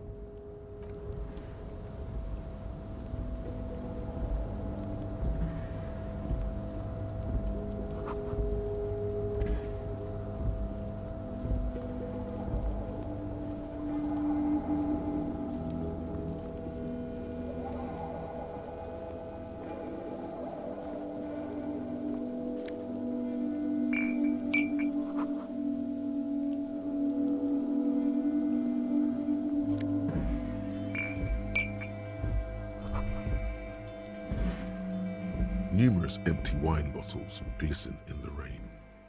Someone partied really, really hard here.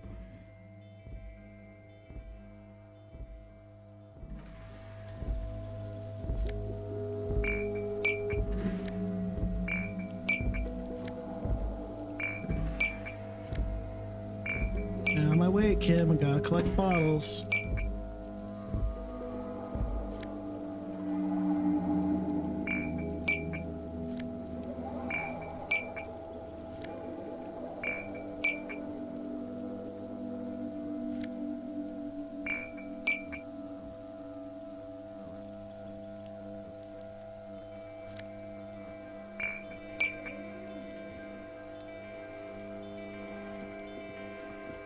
This is the night watchman's booth. The name on the door reads, René Arnaud. So this is where Renee works. I'm gonna look around. If you must. But please hurry. We are pretty easy to spot up here. Nothing incriminating catches your eye. The cabinets are clean and their sparse contents meticulously organized.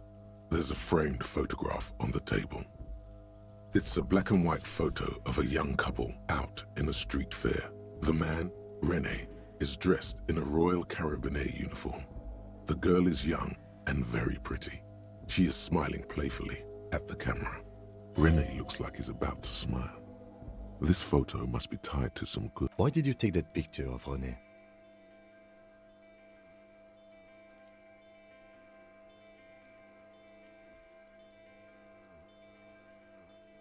Fine, but let's move. I don't want to be seen snooping around here.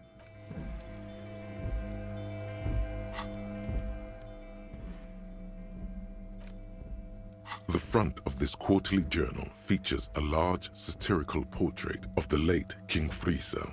From the sides of his head, a pair of white antlers spread to the corners of the cover.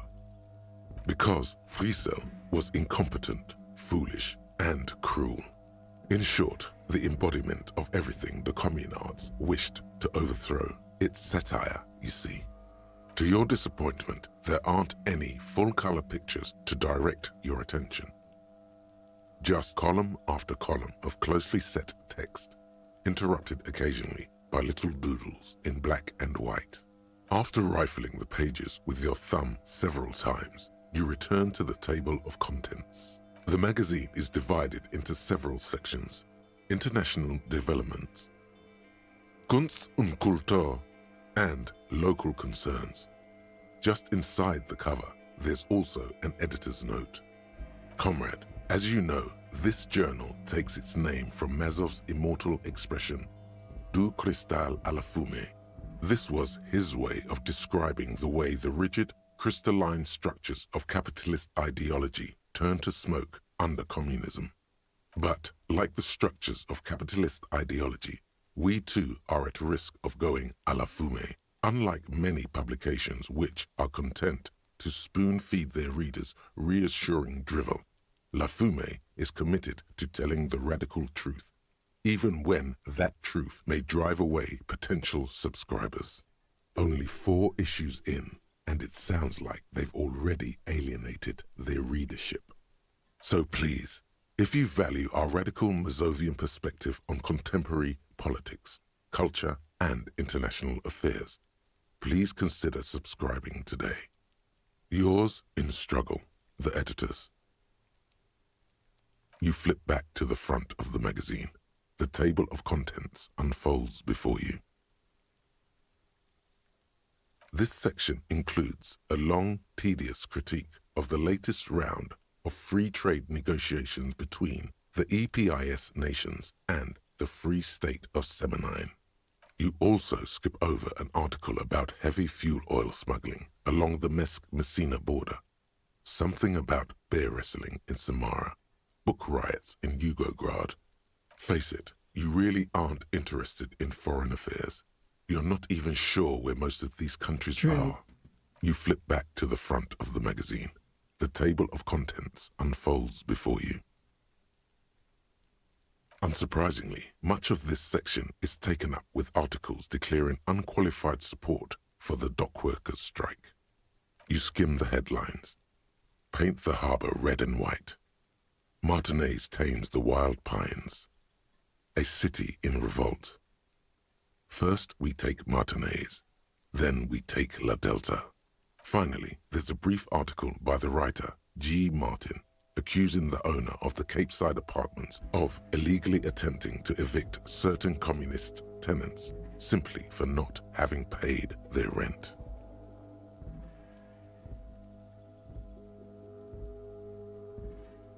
The writer G. Martin remarks dryly that capitalists love wealth redistribution so long as it's only redistributed upward. It's true. The rentiers have been bleeding you dry. You really ought to find your own place one of these days. You flip back to the front of the magazine. The table of contents unfolds before you. It takes a moment, but gradually it dawns on you that Kunst und Kultur must mean arts and culture. Why they decided to title this one section in Volda is beyond you. It evokes a sense of recognition and fellowship among those privileged enough to understand. As you leaf through this section, you come across several reviews of recent radio plays, as well as a brief artist spotlight featuring a local artist identified only as CS. The main feature, though, is a long essay titled Tip Top Tournée, a critical Mazovian perspective. The Tip Top Tournée is an inter-isolari racing series, mostly known for its high speeds, ludicrous sponsorship deals, and high death toll.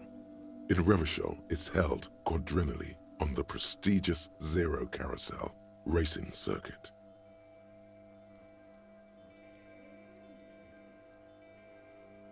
This so-called artist spotlight is really just a brief Q&A, made all the briefer by the subject's evident hostility to her interviewer. You think you're settling in for a relaxing recap of the most recent season, maybe sprinkled with some nice anecdotes about a few of the more colorful drivers. Instead, you find yourself skimming a 10,000-word feature about all the politically problematic aspects of Tip Top Tournée. Where to even start? For one, there's the crass commercialism of its sponsorships, and then there's the practically criminal emphasis on deadly motor crashes. So, all of it, basically. Oddly enough, this article has 2 bylines: Nasteb Encolada Bernal and Exilus Buka. There's no way those are real names. Have you ever met anyone named Exilus? Come on, they're plainly pseudonyms. More than that, they're likely anagrams. And that precisely is what's problematic about it. Were it not for the promise of random, spectacular violence, audiences would quickly lose interest. At the end of the day, it's the destruction of these 750,000 real races that you're really watching for.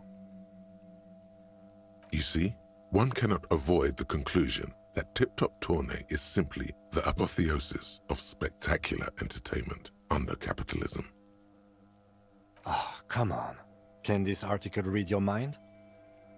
It seems so. A certain kind of young man reads 1 or 2 books and suddenly thinks he understands the secret structures of reality.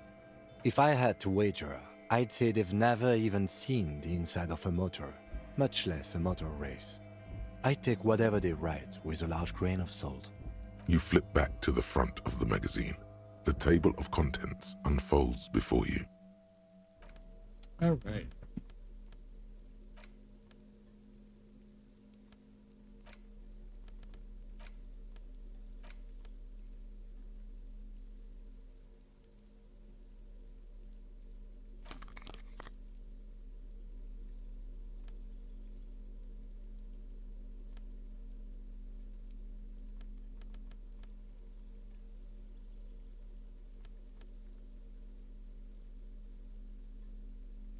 +1 to indirect modes of taxation.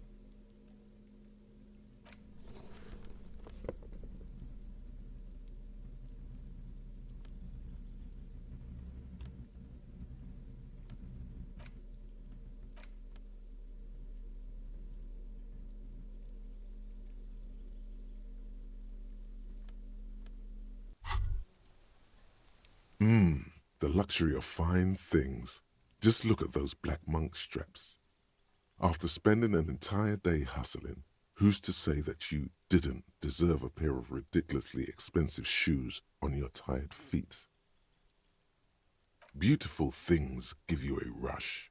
It's power, crafting your style, draping your flesh in silk and leather, deciding how to present yourself to the world. Remember, when they come to take it away from you, You worked for those shoes. I just found them. Whether you like it or not, wearing these shoes has made you more liberal. Ultra-liberal. They're either a gateway drug or a booster pack to get you deeper into free market ideology.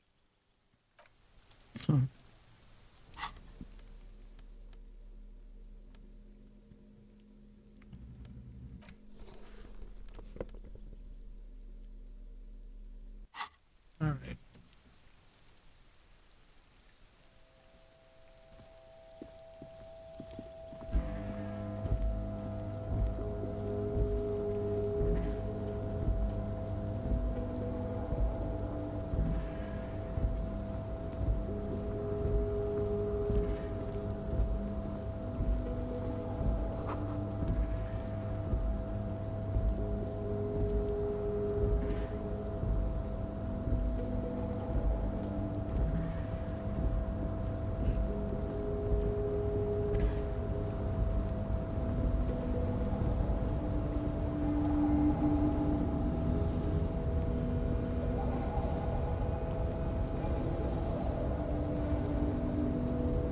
A rusting control panel with several knobs.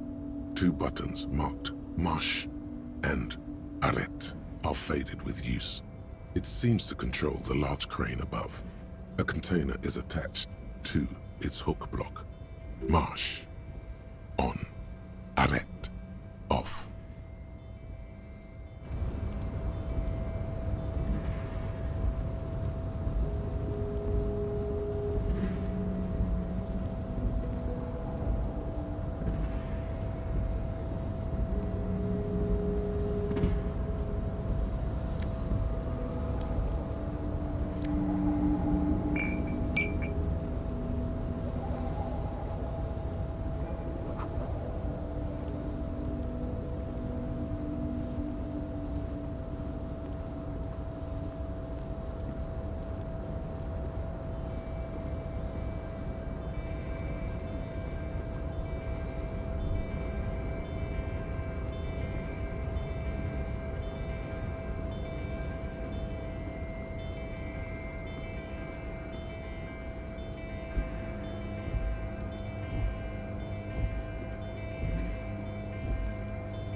Before you is a walrus of a man seated behind a large desk. He looks up from his work, not the least bit surprised to see you. With great effort, he straightens himself up in his chair, yet says nothing. He simply stares at you. Welcome, Mr. DuBois, Mr. Kitsuragi. It's good of you two to stop by. Please, have a seat. I'm Everard Clare, head of the Debarders Union here in Martinez. I'd offer you my hand, but unfortunately my health prevents me from getting up. You understand? He looks extremely comfortable. The tiny folding chair, on the other hand, looks like a torture device. You go ahead, detective. Whatever he has in store for you, it can't be good, he thinks. I'll do my best. Forget about that. What's with this DuBois stuff? You're getting some seriously bad vibes from that name.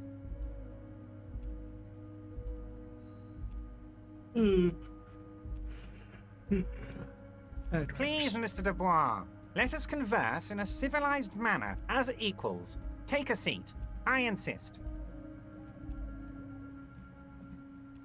Very well, Mr. DuBois. I respect a man with strong convictions. I, too, have convictions. One of which is that I will not engage with any man who won't face me at eye level. Should you find yourself more amenable in the future, I'd gladly resume our conversation. But until then, I'm afraid I must ask you to leave. You're no Titan of Volition, buddy. He's got you in a fork. Sit down or leave. Excellent, Mr. DuBois. I can see that you're a reasonable man, and reasonable men can be of great use to one another.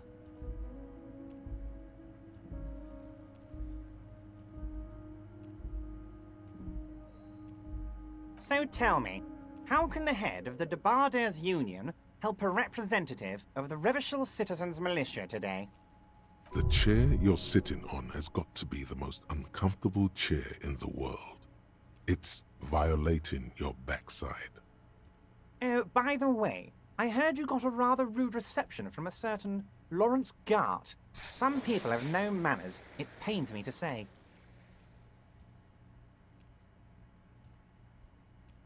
This should take care of that nonsense.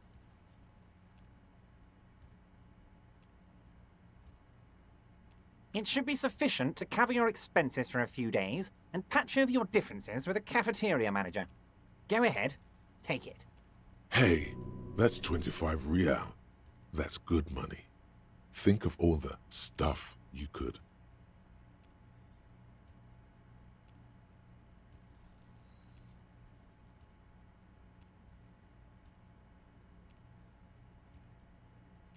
Is there anything you'd like to say to me? Or... No.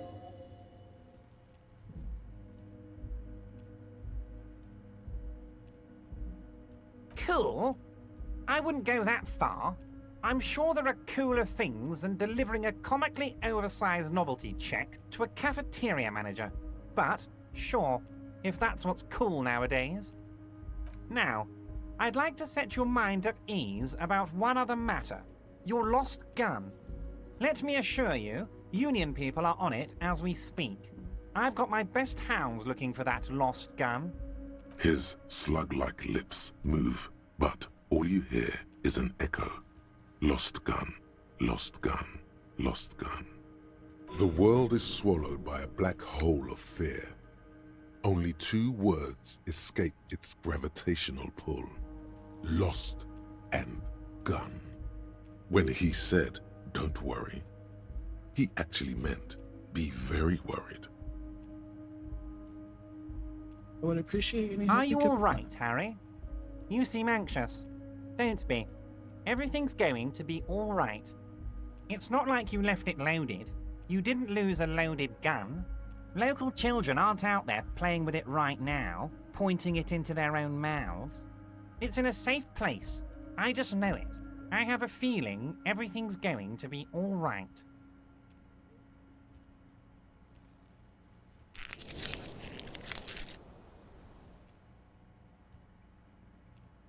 Officer, we will deal with this later.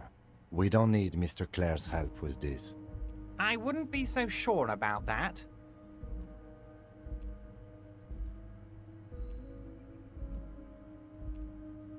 Officer, we will deal with this later.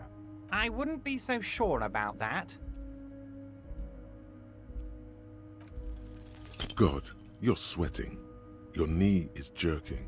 You're about to cry, aren't you?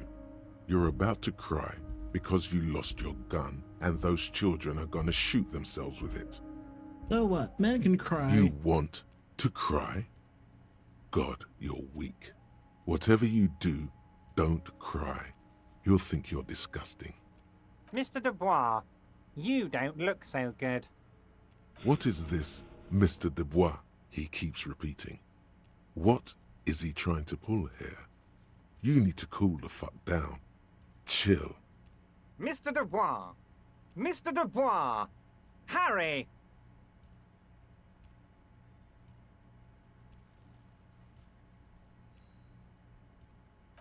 Mr. DuBois, are you okay? can I get you a glass of water or something? Are you having some kind of medical emergency? Maybe you could use your hands somehow, in a kind of throw-in motion, like you're throwing that Mr. DuBois act right back at him. He's Mr. DuBois.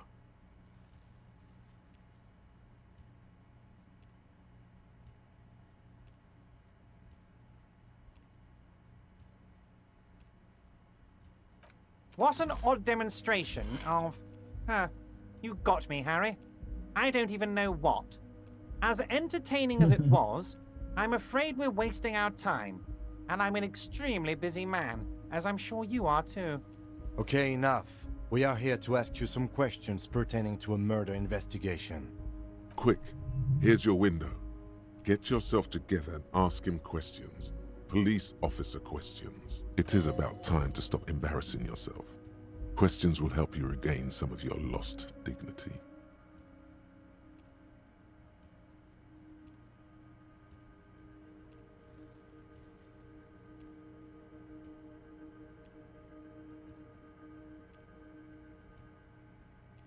Oh, of course. That's your main thing here. That's why you're in Martinez.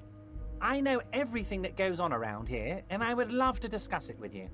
I mean, it's no secret that the lynching is connected to the strike. So much to talk about. Honestly, it's been weighing on me so heavily.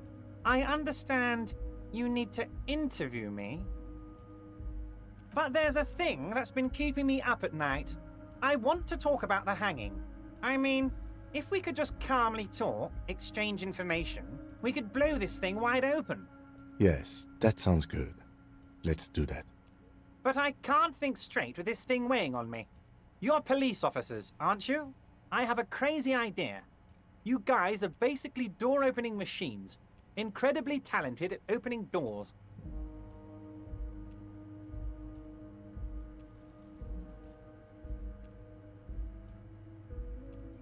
Oh, you're being too modest, my friend. But don't worry. This annoying thing I have is completely legal. I just need you to open a door. An excellent opportunity presents itself, sire. You could win the trust of the arch-liar, pretend to play into his hand. Then, should you wish, bend his efforts towards your own.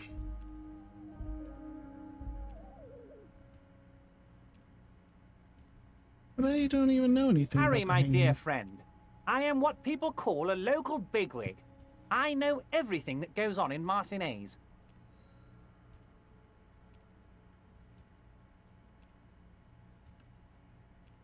Harry, I'm a very busy man, and more importantly, I don't have that extraordinary physique you do. You look like you could run around all day. You want to send someone a message that the police are working for you. I repeat, I'm a very, very busy man, Mr. Kitsuragi, and therefore I must occasionally enlist outside help. So what will it be, Harry? Oh, no one's. It's just a weasel. A weasel lives there. Nothing for you to worry about. A loud blabbering weasel. When weasels feel no one is watching, they start acting foolishly. Just go there, unlock the door, and leave it open. It's been such a burden on me, Harry. I just want this to be over so I can discuss business with you.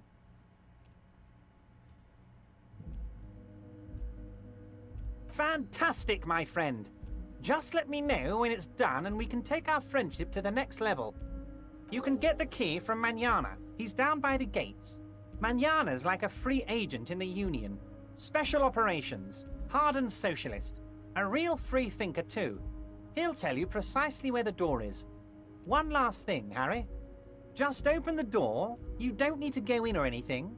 I just want that weasel to come home and see the unlocked door.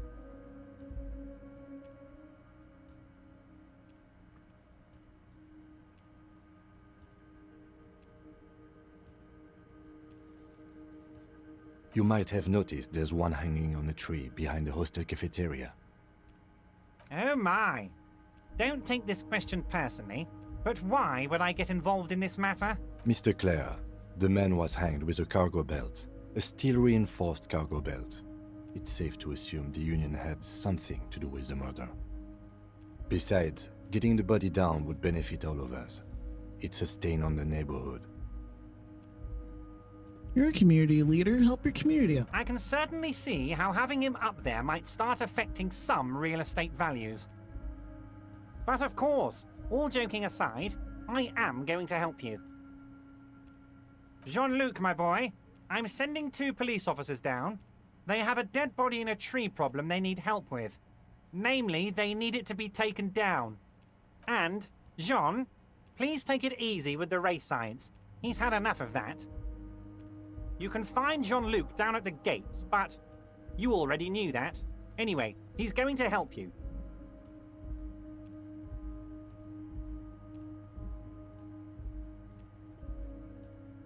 What? Harry, how could you say that to me? You know I appreciate a joke as much as any Johnny Fat guy, but I can't take slander. Are you actually investigating this? The reaction appears to be sincere, but it's impossible to tell with this guy, honestly. You've hurt me, Harry. Me, a friend. But you know what? I trust you, like I trust all my friends. And I know you'll never talk to me about this again, because you don't want to wound me. So do what you want, and let's change the subject. He's hiding his real reaction beneath courtesy. Thank you for your understanding. We will continue to do what we must. You too, Lieutenant. You know, I like you, but you never were my favorite. I'm a Harry guy. I'm Team Harry. None taken. Did we have anything else to do here, Harry?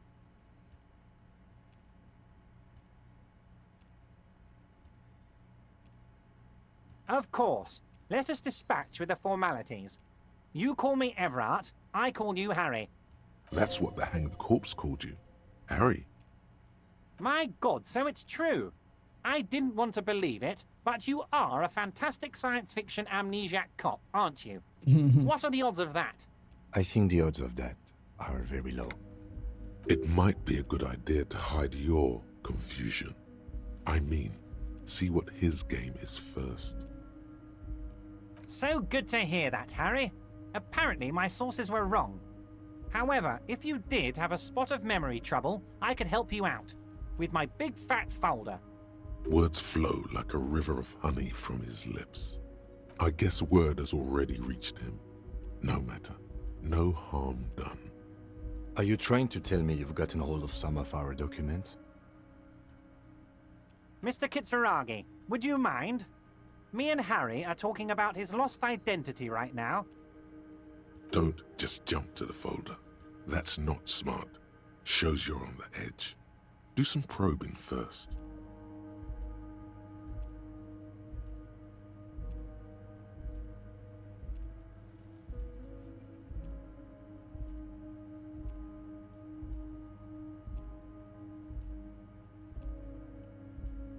Wrong.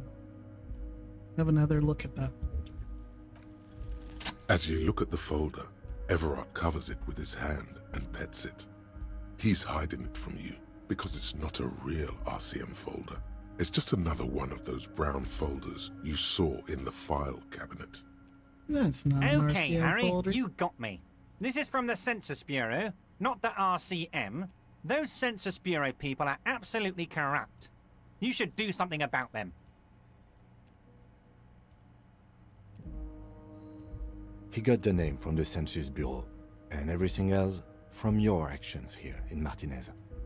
Yes, Mr. Kitsuragi from the Census Bureau. Like I said, now I'm actually a very busy man. So is there anything else I can do for you, Harry? That means he doesn't really know anything about you. A pity. The mystery of you will have to remain a mystery for the time being. So Census Bureau says I'm Yes, Harry DuBois. that's what I said. Try to keep up, okay? Let's move on. Oh, that's very nice. I haven't gotten around to her yet. I'm very, very busy, you see. I hope you're getting along. One thing I want to make very clear, Harry, is that this is not some kind of union versus corporation situation. Everyone is just pals here. Do you have a big baby? Oh, don't be jealous, Albus. We're all trying to do what's best for Martinez here. Don't feel like you can't cooperate with her because you and I are such good friends and I'm helping you get that nasty body down from the tree. I'm not a jealous guy. Whoa, that's so nice of him. Suspiciously nice.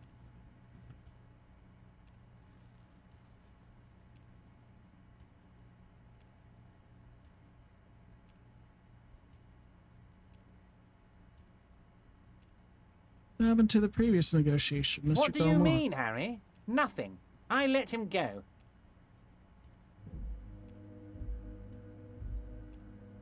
You make concessions for the company in previous negotiations. Why would you let an ally like that go? He's an old man, Harry.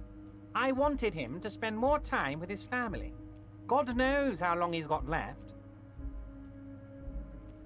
Empty all your barrels on me, Harry.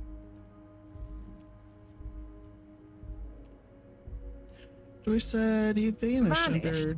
Harry, the woman left her casserole in the oven and couldn't make it here in time for the voting. Oh, did I leave my casserole on? Better go home and check. The election can wait. When she got back, the whole thing was over. Wait, there was no mention of a casserole from Joyce. No shit. Yes, please, Harry. Feel free to speak your mind or ask me anything. So, why haven't you let her in to If see she him? actually wants to see me, she will find a way. Any good negotiator would. And I just don't have anything to discuss with a bad negotiator. Alright, fair enough. He doesn't want to see her. It's as simple as that. Of course, Harry. Let me just assure you one more time. It's perfectly okay to share anything we discuss here with this Joyce. This is a completely transparent organization. I have no interest in what she is doing, but I myself have nothing to hide. Your business is your business, and I respect your privacy. Just remember, none of this is secret. Tell her about all of it. My brother's picture, my singing swordfish clock. Tell her how overweight I am and how I'm helping you find your lost gun. Tell her about everything. Everett doesn't mind. It is rather interesting to tell people things about each other, isn't it? It was nice telling him about her right now.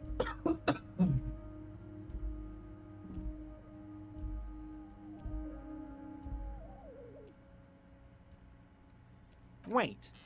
You need this to get in and out through the gate.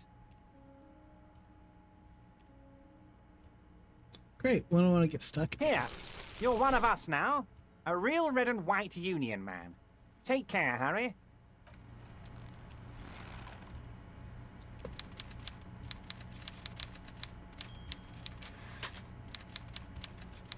Alright.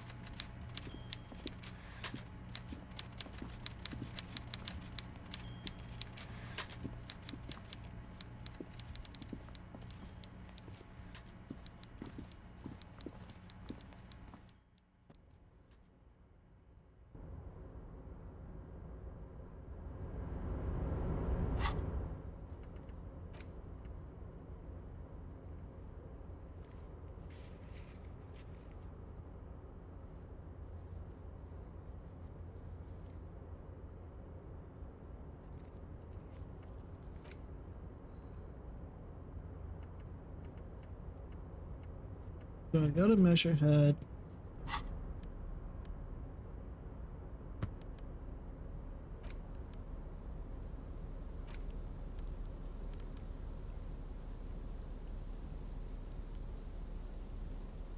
Constable, rent, all of it.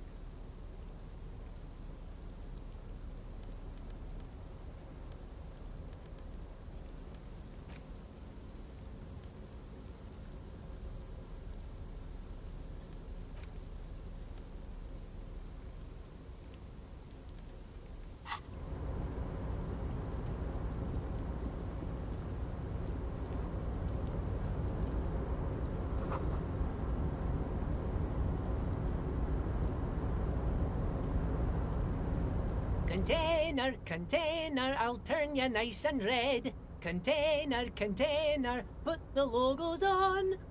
The lyrics to this container song are being made up as he goes along.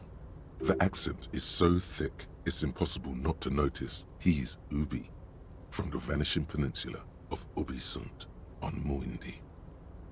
Container, container, used to be Wild Pines. Container, container, Everard, he looks after everyone. Huh? Well, hey there. How can I help you, mister? The look in his deep blue eyes is as sincere as you've ever seen. Kind of makes you feel like an arsehole for no apparent reason. I see you are not a union man, mister. Did you get lost? You're not one of them scabs, are you? I mean, I don't personally mind. Folks is just folks, you know, and folks gotta eat. Just some of the other guys don't look too kindly on the scabbing kind, if you know what I mean, mister.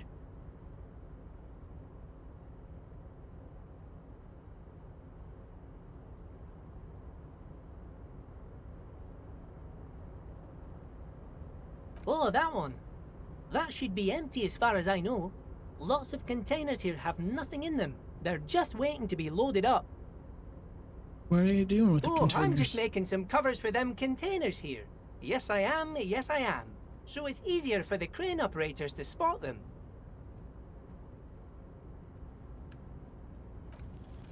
The containers in the yard are green in Wild Pine's livery, and the mountains rising behind Leo is all red in Union colors.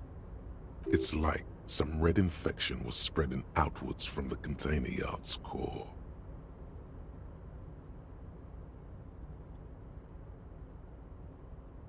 Yes, they are hiding it from the inside.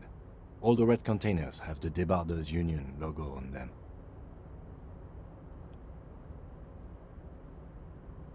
No, not really. Mr. Everett doesn't tell me all the big things. Says I go and tell them to everyone. Oh, no trouble at all, mister. No trouble at all.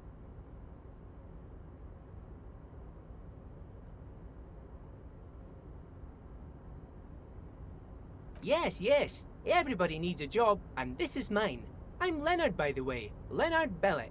But everyone calls me Leo. I'm like Mr. Everett's right-hand man when Mr. Edgar is out of town, and Mr. Edgar's right-hand man when Mr. Everett is away. Actually, Miss Beaufort is the right-hand man, but she's a lady.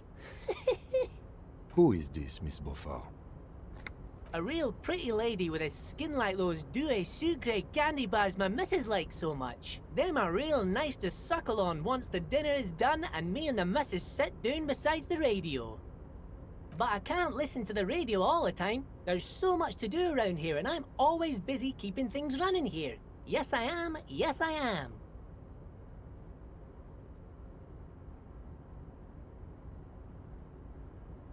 Oh, Lizzie. She is a real sharp tool. Mr. Everett put her through some fancy school and everything, east of the river. 4 years she was gone, and when she came back, she was all fancy and lawyerly. He respects that word. That's obvious. But she's a real nice girl. Grew up in this here neighborhood. Knows everybody and gets along with everyone. Real pillar of the community one day, I'm sure.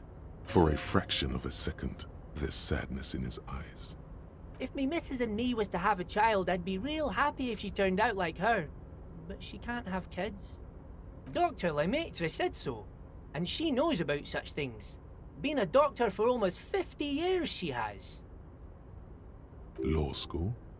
Could she be talking about the union fixer, aka the gardener? Looks like it. I'm not sure what a fixer is, but she is a real nice girl. Smart as a whip, too. Telling the gardener you know her name might throw her off. Perhaps something to consider later. Oh, yes, yes. I leave all kinds of notes for myself. That old head of mine ain't so good at keeping things in no more. I almost forgot about the borscht. What was that about the borscht? Oh, yes. I've been taking special whirling borscht to the men every day since the strike started. It's very, very good. Makes a man feel so warm and happy. I feel like I could take on Mr. Renadan's boar dogs every time the lunch is done.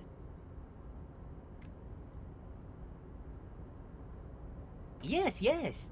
I'm taking it to them. The borscht keeps them happy and in fighting spirits. Makes you all warm inside. They brew it in the whirling in rags.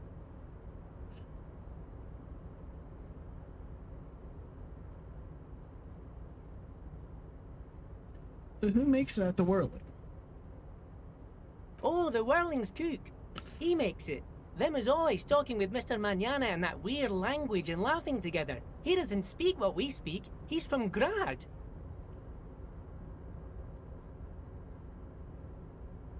Oh, sure, mister. Sure. You do that. Yes, sir.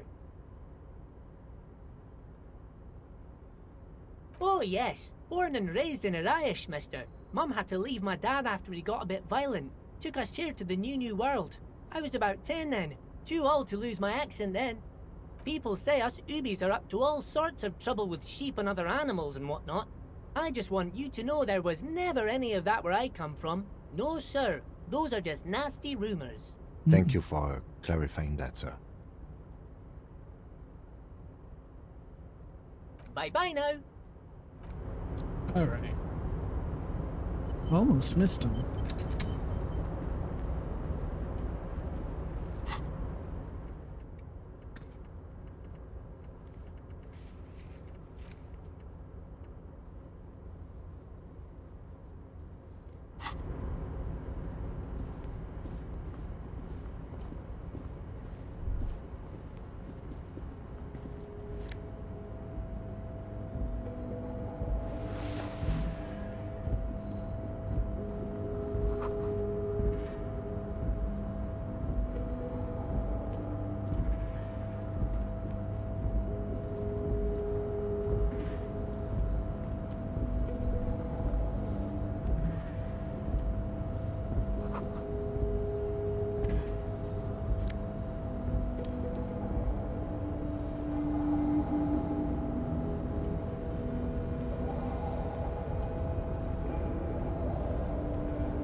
The already familiar cold touch of plastic welcomes you as you pick up the handset.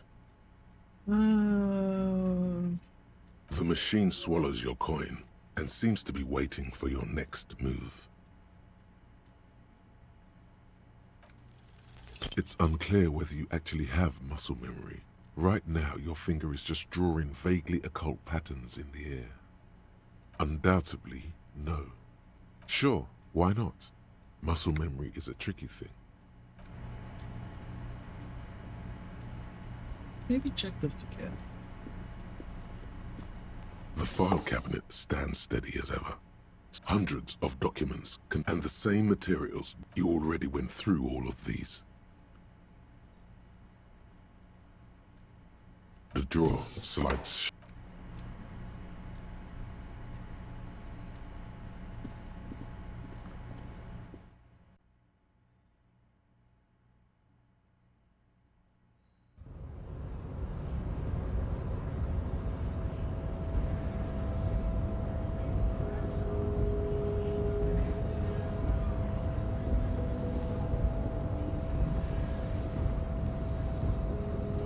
the unpromising race pupil returns.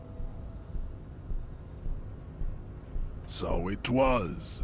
My unpromising race pupil entered the harbor and used my superior to give me orders. I salute your cunning and will remove the body from the tree with my bare hands. You're so noble, Measurehead. There's a but. But while I am gone, someone must stand guard on the bridge. That someone needs to be you. Both of you.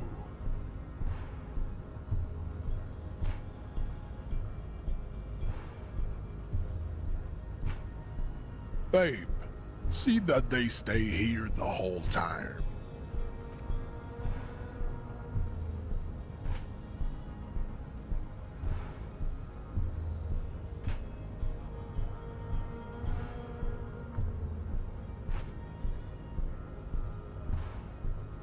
The woman's gaze follows Measurehead as he leaves. So, you guys are like cops or something? Cool. I like men with guns and power. I'm Katya, by the way. You hear that? That sound. He's breaking something. Yeah, Jean-Luc must be really tearing it up over there. I wish I could see it.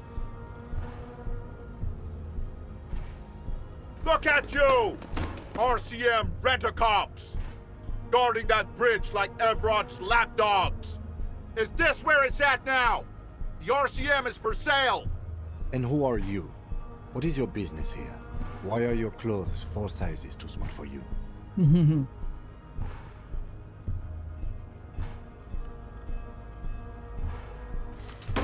I'll work with whoever I want. The man turns to look behind him at the behemoth appearing around the corner, approaching him, walking past him.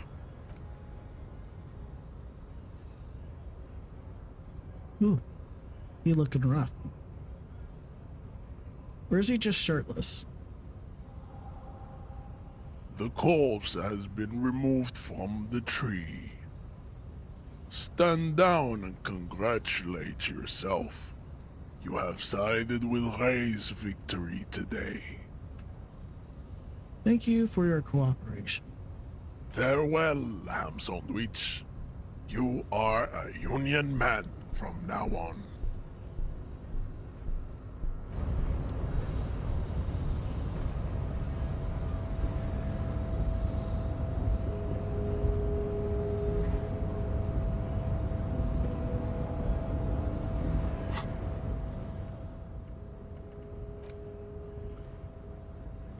Yeah, he really fucked up that. He probably fucked it up where we can't autopsy it.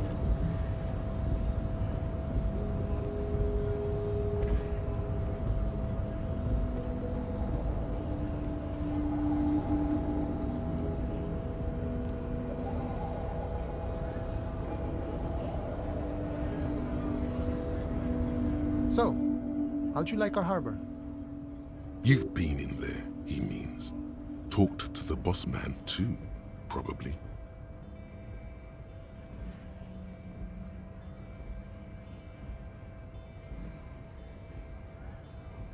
It's but a rest area on the path leading across open plains.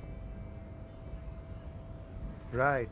You talk to the boss, eye to eye, like men of the plain. If you have any more questions, I'm set to talk. A key, huh? What door is this key supposed to open? Oh, say no more. I got you. I got that key right here. And let me tell you, it's mighty good of you to help us out during the strike. Working class solidarity, as they say.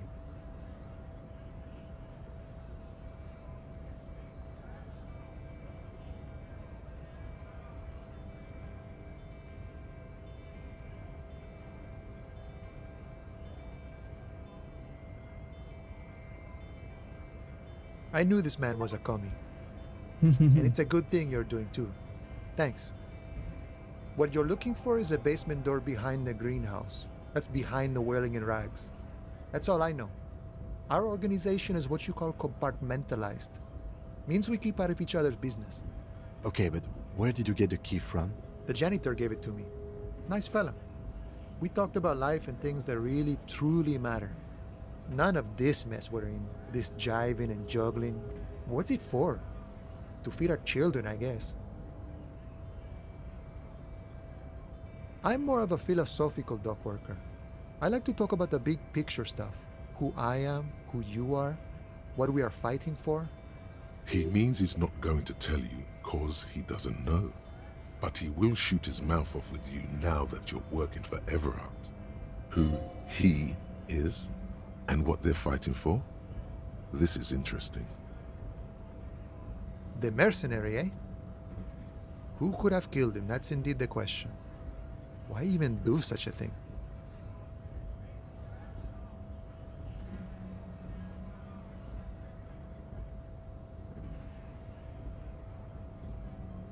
What a thought! Why would noble workers resort to such a thing? Unless they were pushed, of course. Your dead guy was an enemy combatant. He was an agent of the opposition, attempting to undermine our honorable efforts. I ain't the murdering type, but that's just me. Large organizations like our union have all sorts of men, with all sorts of skills. He's not lying about not doing it himself. Understood. This has been of limited use. No problem. I wish the best to you in your search. Sure, I'm glad. Los Ardis? They're an independent militant group. A bit too high-strung, but it comes with the responsibility. They're sort of like you. Preserve the rule of law and all that. Except it's Everard's law. But really, they're just like you. We're negotiating our share. Aye.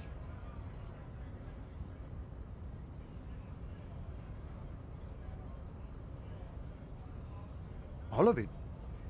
However, right now we want all the harbor workers to be on the company's board, so they could take part in the decision-making process. This seditious talk sounds like communism.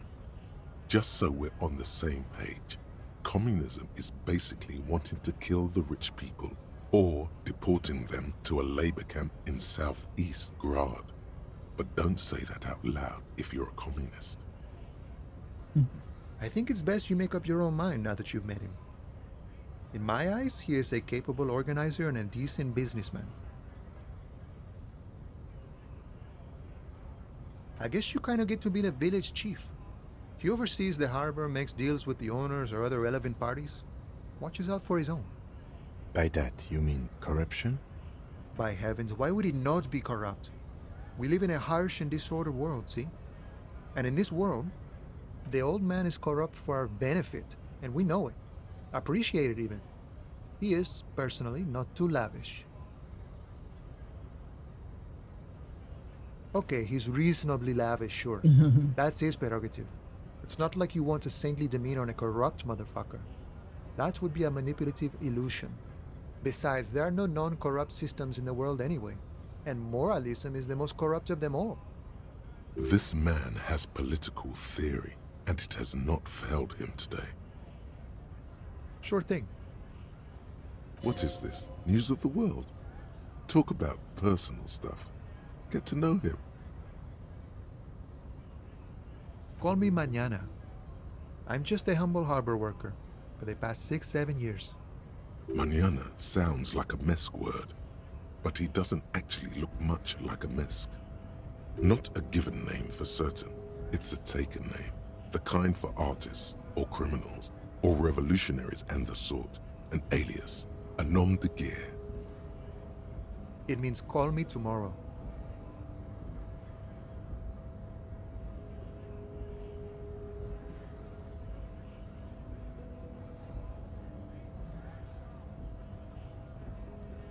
I'd say a real name is what most people call you. Now that we're getting so well acquainted, what's your name? Be honest with him.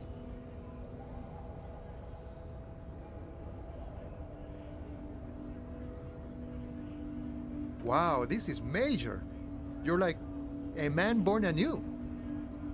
Okay, so if you can't find it, maybe make up a new one? Can't live in this world without names, see? Important things they are. Vessels of the soul. More a poetic thing.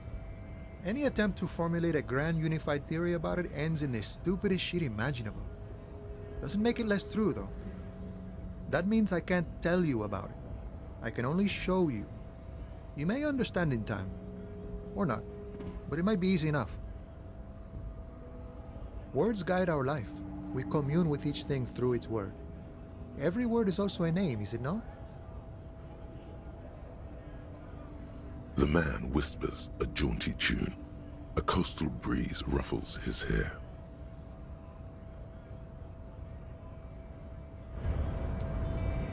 Okay.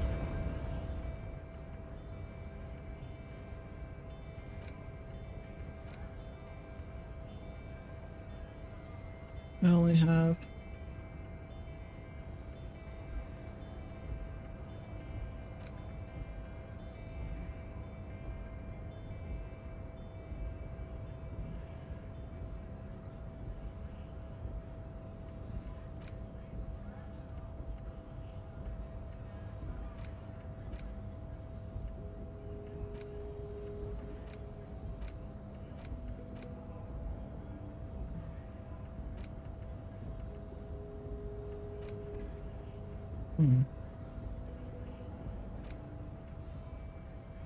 All right.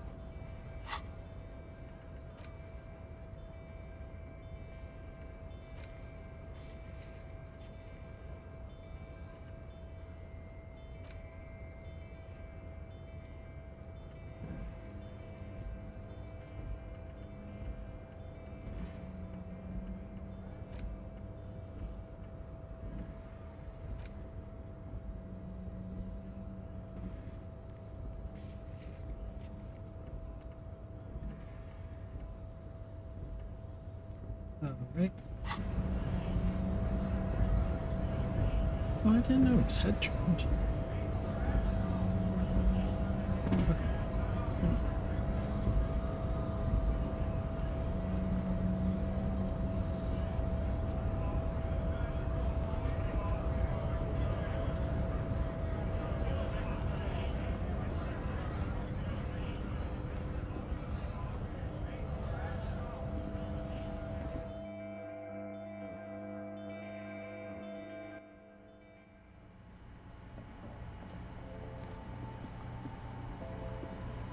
The tear machine stands in the corner. Your bottles clunk into the machine, and the money appears with a satisfying jingle. You're a richer man now.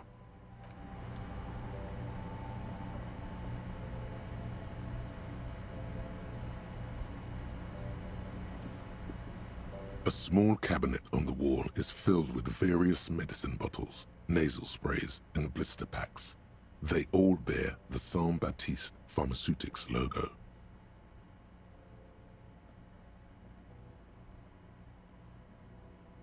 Saint Baptiste, you know, the pharmaceuticals company. Saint Baptiste Pharmaceuticals, the one that sells meds out of Saint Baptiste. That one. There. She is right. Saint Baptiste, the company, derives its name from Saint Baptiste, the city. Itself so named because that's what it is. A rare case where that really is the full etymological history, as far as almost anyone knows. All right.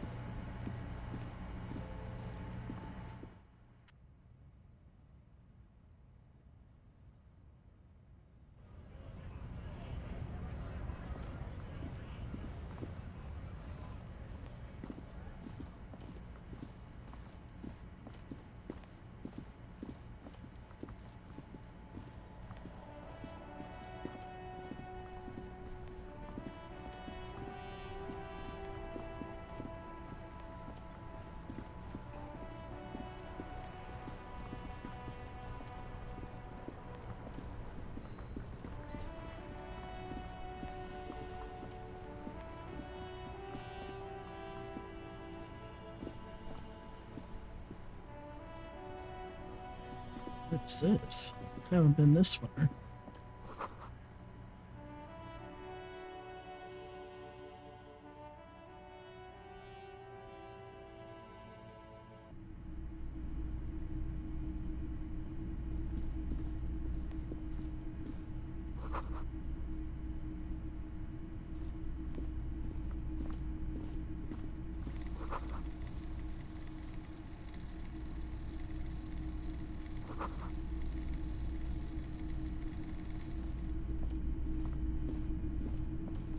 typical Martinez streetlight sits among assorted floor and table lamps.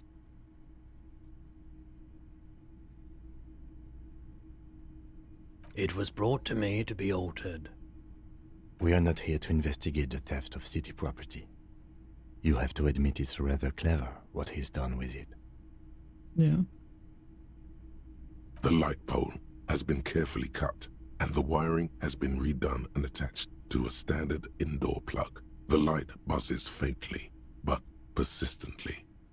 This would make quite a statement in your living room.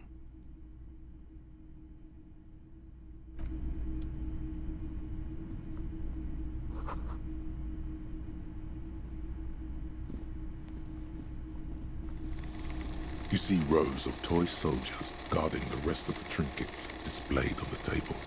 Some on horseback, others in rags, others yet in bright blue uniforms. All are stern and unyielding in their duty. Try to find something pretty and cool here, then use it to win over.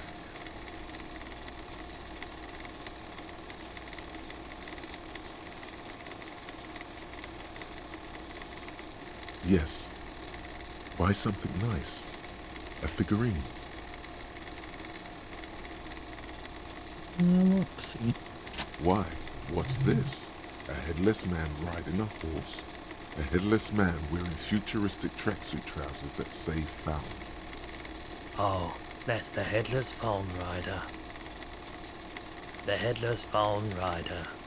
It's an urban legend about a man who rides the streets of Revachol sporting a fawn tracksuit. As you see, he's missing his head. 50 cents. Bargain price.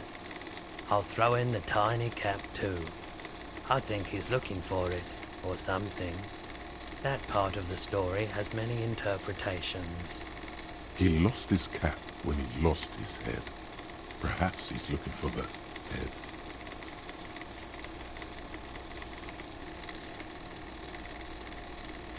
Did I mention that this figurine is supposed to be lucky?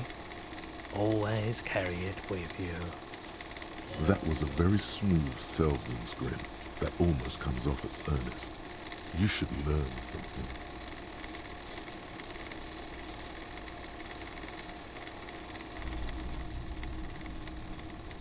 him. Alright, let's head out.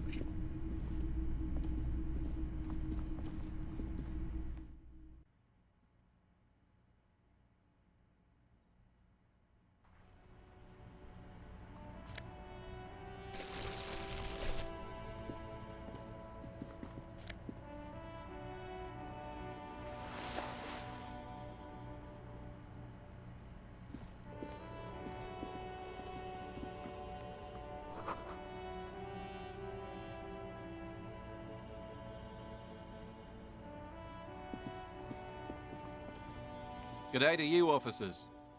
A burly man hangs out by the waterlock, carving up a generous serving of salami with an old hunter's knife. His eyes are fixed on a man stranded on the other side of the waterlock and on an enormous billboard that has fallen down into the canal between them. My friend Barry the Butcher is stuck on the other side of the waterlock. I'm keeping him company and eating his salami. From the corner of your eye, you see a man in a yellow shirt and grey overalls waving at you from across the canal. He seems disappointed about the wreckage on the waterlock and the salami. Very good stuff. Anything I can do for you, officer? I wasn't here to witness it, but those look like tire tracks on that sign. Weird, huh? Then again, plenty of daredevil drivers in Revachol. The words daredevil driver sound ominous to you. Too bad it also takes a year and a day to repair anything around here, especially a waterlock. The rest of the coast is closed off till then. Sure thing. Want some too, officer? Why not?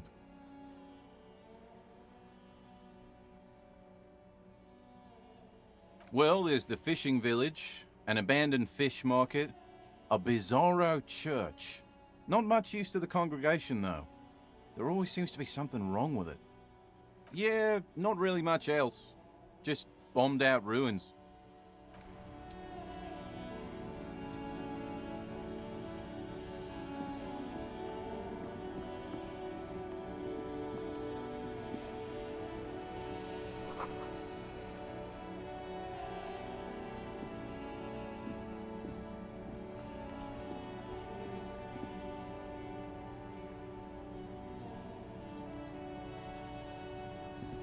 A crumpled billboard reading, Samaran butter soaks in the canal. Two ugly lines mar the bright countenance of the blonde boy depicted. Judging by the size of the impact and the parallel lines of burnt rubber, the cause was probably a motor vehicle.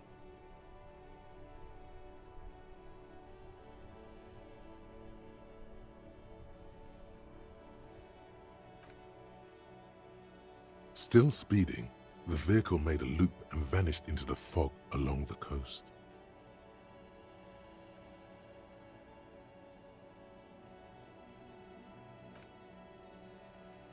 The vehicle soared through the air, hitting the billboard and upsetting the posts. Then it continued its flight, taking the billboard with it.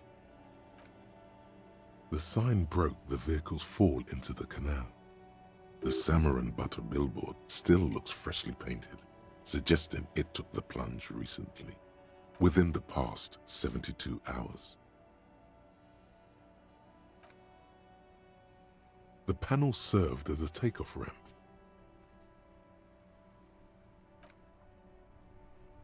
The black marks on the roof indicate that the vehicle vaulted from the crater to the roof of the shack. Side slip marks indicated that the vehicle was traveling up the crater at 35 kilometers an hour. There are two good candidates, the Caprice 40 and the Linear G22. It's about the right size, and the tire marks look like they came from the skinny tires frequently found on that motor carriage. The Caprice 40 is a very popular model, with bank clerks, topping pie delivery drivers, secondary school teachers, cops, strippers dressed as cops, undressed strippers. Very sturdy but light motor carriage, more likely than most to survive that jump. The Linear G22 is not a particularly popular model due to its peculiar proportions, which the manufacturer's design team probably thought about for too long. You'd have to follow the tracks to be sure. The lieutenant looks on, waiting for you to wrap up your analysis.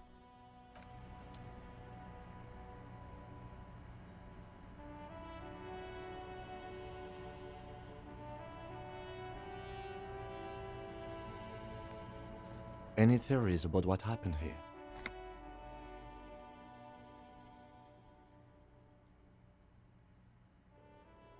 What kind of car do you think it was?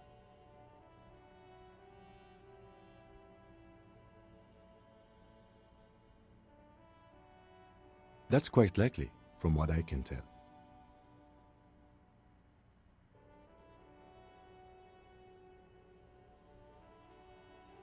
We're not traffic cops. Should we get back to the murder?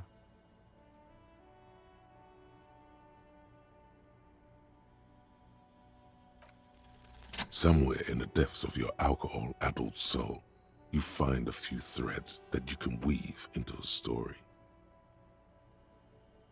The tip-top tourney champion?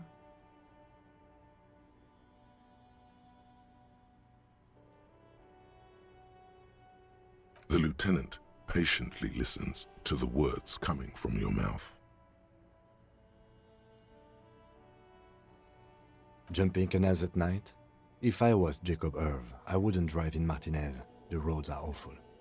In conclusion, it's a colorful theory, but I don't believe Jacob Irv did this. Should we go? You need to find this Jacob Irv. If we must. I'm not expecting him to get far with this, the lieutenant consoles himself.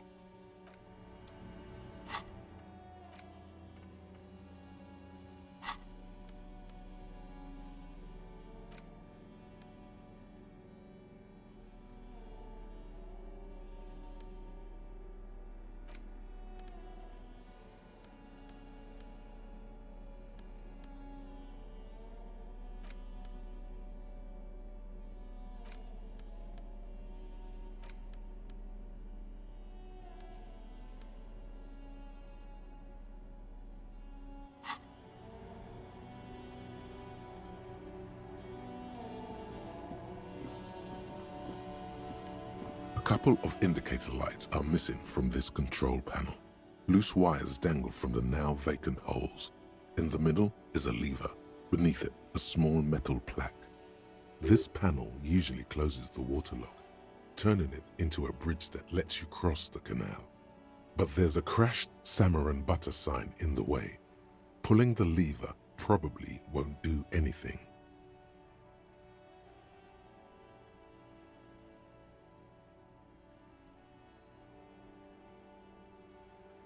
You pull the lever all the way up until the metal clicks against the contact pins. You hear a soft clunk. Then, nothing happens.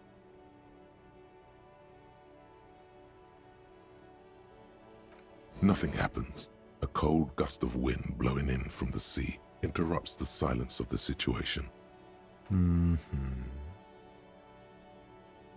A spring brings the lever back to its original position. You still need to close the waterlock to get across the canal, some other way. Wasn't there a sign over there saying functionality will be restored on Wednesday morning?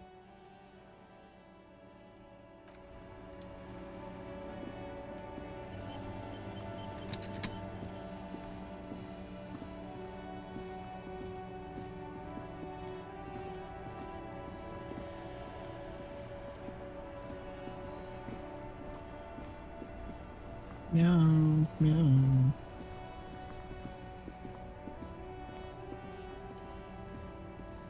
There are clothes inside. Cheap second-hand clothes, smelling of strangers' body odors. Don't be shy. These are premium class clothes. Good quality fabrics, best retro design. Save the economy with your style, officer. Save the economy? That sounds off. Haven't you heard, officer? We've got to be economically conscious. Recycle your cash, keep it in circulation. Don't buy new things. Buy eco.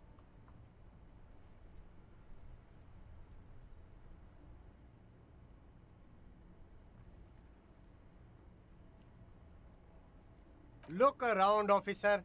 You see all these premium goods just sitting there, not getting bought? We've got to keep the flow of goods moving. Is this really the economy we want to leave to our children?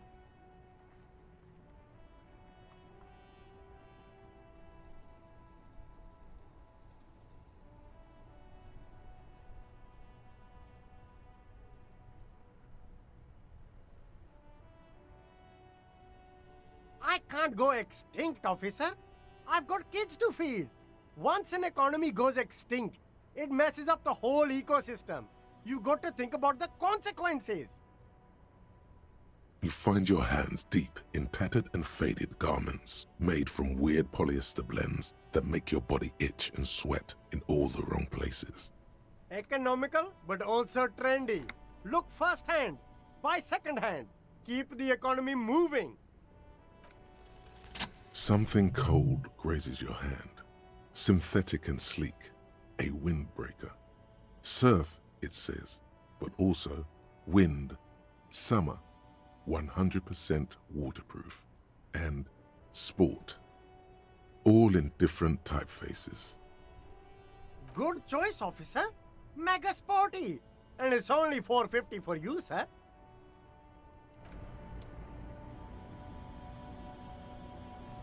You see two lowly, defeated speakers, thralls, slaves basically, perched atop them like conquerors surveying the land. A pair of found, durable wear sneakers, Ultra Series. I can see you've a taste for luxury, officer. Can't keep your eyes off those sneakers? These once respectable speakers have been conquered, reduced to a mere prop by the indomitable found Ultras atop them. No, don't look at the speakers, officer. Look at the sneakers. The sneakers are the stars here. These, officer? These speakers are Samaran garbage. I'm ashamed to even use them for props. Don't waste your time on them. Samaran trash? That sounds like they're from the Samaran People's Republic, produced under the dictatorship of the proletariat. No way, officer! These aren't for sale. They're bad speakers. Low-fi socialist junk.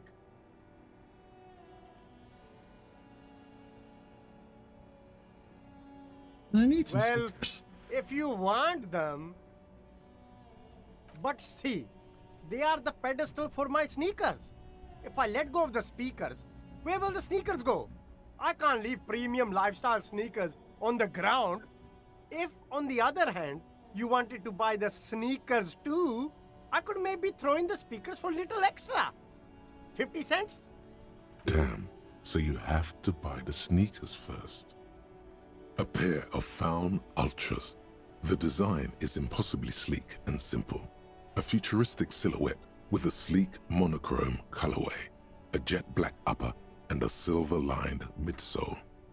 Those sneakers, mister. Those sneakers are the latest Faun sneakers.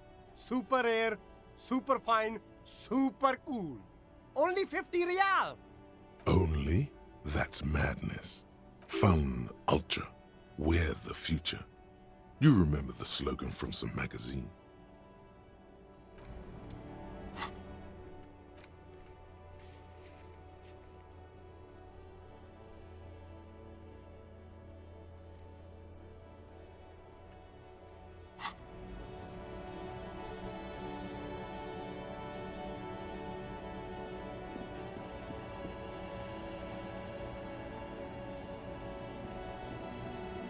There's a pile of cheap sunglasses in a small box. You like sunglasses, officer?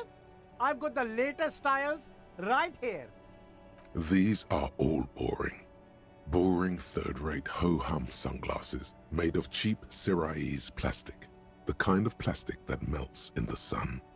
Those UV stickers are almost certainly just there for the show. If anything, these lenses probably direct more UV light into your pupils. A UV magnifier. These are all first-rate sunglasses. Premium design, super material, very cool, UV resistant. These will definitely keep your eyes safe and cool while doing your dangerous police work.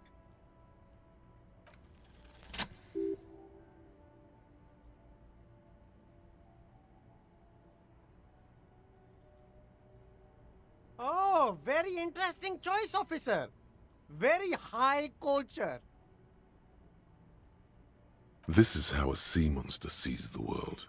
You've become a sea monster, Harry. Giant, hidden, and strangely tender at heart. All is blue. Yes, but they also make your soul quiver like jello. So deep. Wow, officer. You look so cool. And they can be yours for a mere 3 real. My regular customers have passed them all up because they've got no taste. But you found them. The lieutenant tilts his head and steps back, eyes narrowed in a thorough examination. It's a case to him. You look like a musician. Like a blind musician. But you could do worse. Take them if you want.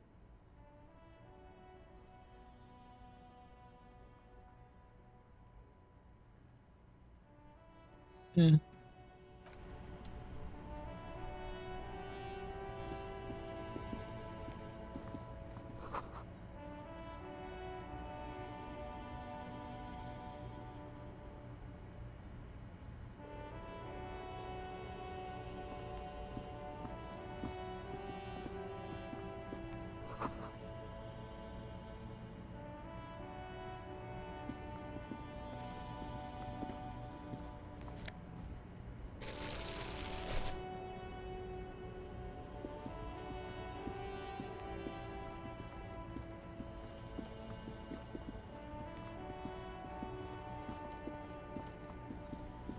Can I jog?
Hello? Me? No one. I'm just a working class woman. She doesn't really want to be disturbed that much. If she's such a working class woman, why isn't she working? Not all the time. Right now I'm browsing books. Even a working class woman needs something to read. It is. I know you are. Mm-hmm.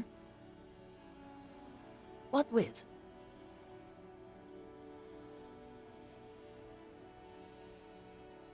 Her hands move over the book covers. The tips of her fingers look rough, stained with yellow. It seems like she has spent a lot of time at work, smoking. Another comrade. Years of labor are pressing down on her shoulders. She deserves a hug for all the work she's done for mankind. The woman before you nods and returns to her reading.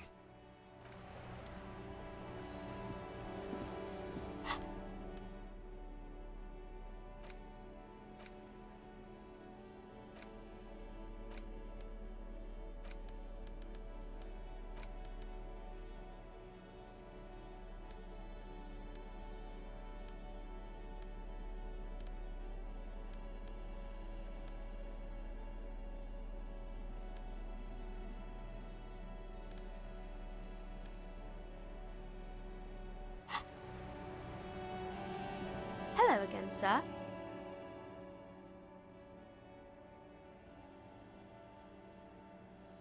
Oh, that's Auntie Billy. She's nice if a bit distressed. I think she is a bad husband. Not very nice or helpful.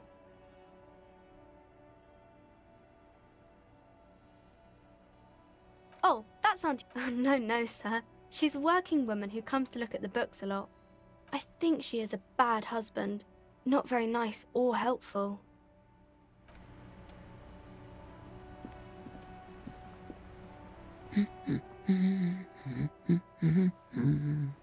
The woman before you.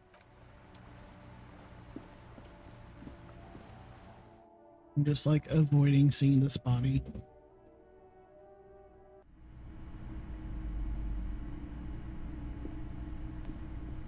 Hello again, esteemed officer, and welcome to Crime, Romance, and Biographies of Famous People. Okay, but please, only a few questions. You wouldn't want to disturb the spirits. It's not good to talk about the curse, not in detail. The negativism, it's dangerous. Talking about the void wraiths angers them. Wow. Void raves. You have new words. The woman before you scans the store. Goodness, you were already doing good, browsing the shelves. Why'd you stop? Don't you feel compelled? Go, get... She smiles and nods, seemingly relieved.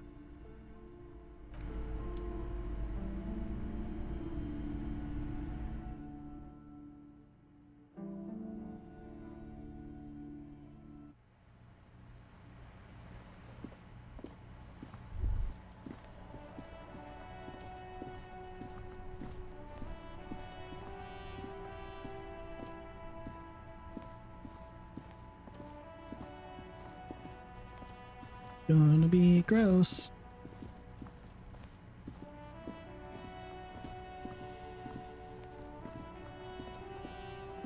Yeah, I just dropped the shirt.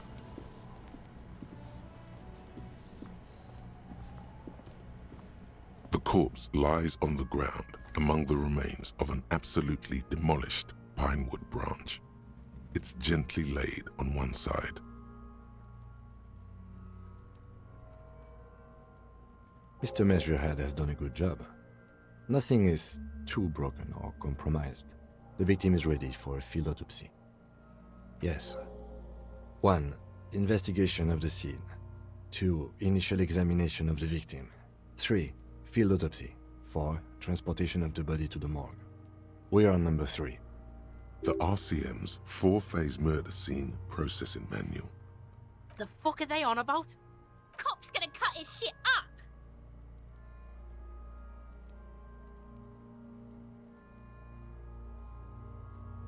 No, you and I are detectives. The honorary rank of detective signifies our ability to handle the entire incident chain, from autopsy to cleanup to social work, everything. You are. Your station would not have assigned you on this case if you weren't. Now... The lieutenant adjusts his glasses and takes a deep breath.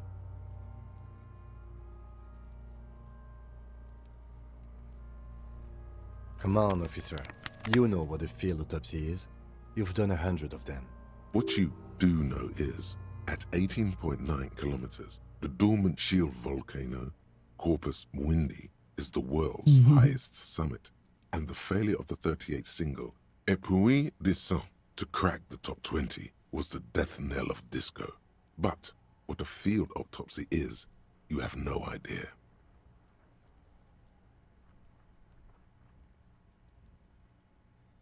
Why don't you know? You must have me confused with the Copperpedia. You, sir, you are the Copperpedia. There truly is a time for everything, even for yellow gardening gloves. However, they are lacking hygienically. I suggest you get in there in limited capacity. I'll ask you when I need you to. For the most part, maybe I should handle the contact and you take notes? That's right. You knew it because you inspected your ledger. The lieutenant is relieved you know the protocol. Yeah, we got this. We're smart. We're smart.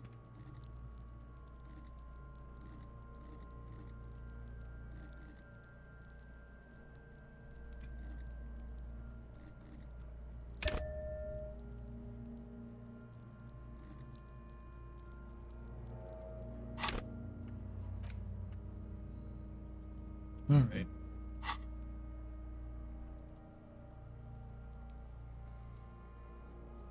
The dead man stares in silence as you crack open the ledger. The bright red paper is covered in boxes and lists, describing the condition of his skin and organs in 3 parts. Above those, an 11-field info form needs filling out first. It begins with, That's you. The corpse is indifferent to your scribblings, just lies there. The KK57-0803.0815. KK equals Kim Kitsuragi. 57 equals Precinct 57, followed by his date, 0803, and time of arrival, 0815, on the scene. He's indexed the case after himself, not you. That's because he doesn't want to bring up the messy question of your initials.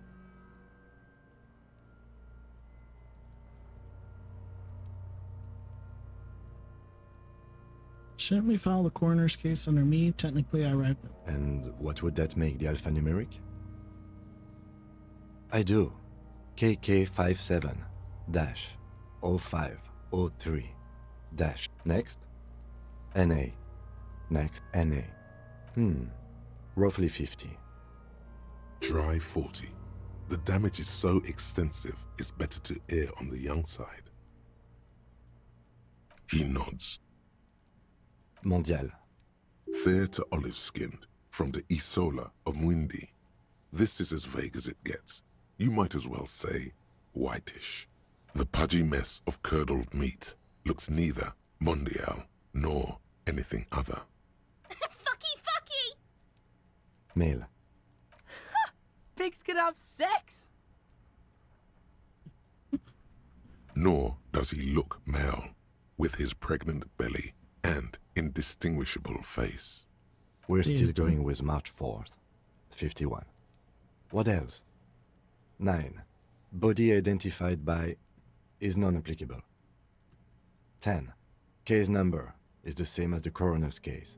KK 57 0503 0815. Listens, motionless. with the cargo belt still around his neck. Only one box remains. None, at least not after the initial examination.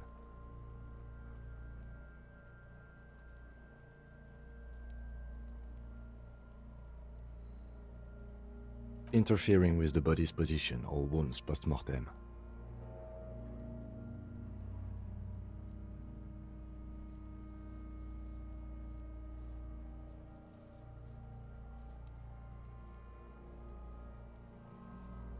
A silent nod. The lieutenant places his gloved hand on the corpse's chest, as if in preparation. We should start the post-mortem. The corpse cannot feel Kim's hand on his chest. It no longer meaningfully interacts with its surroundings. A thicket of boxes and lists on red copier paper tries to answer why.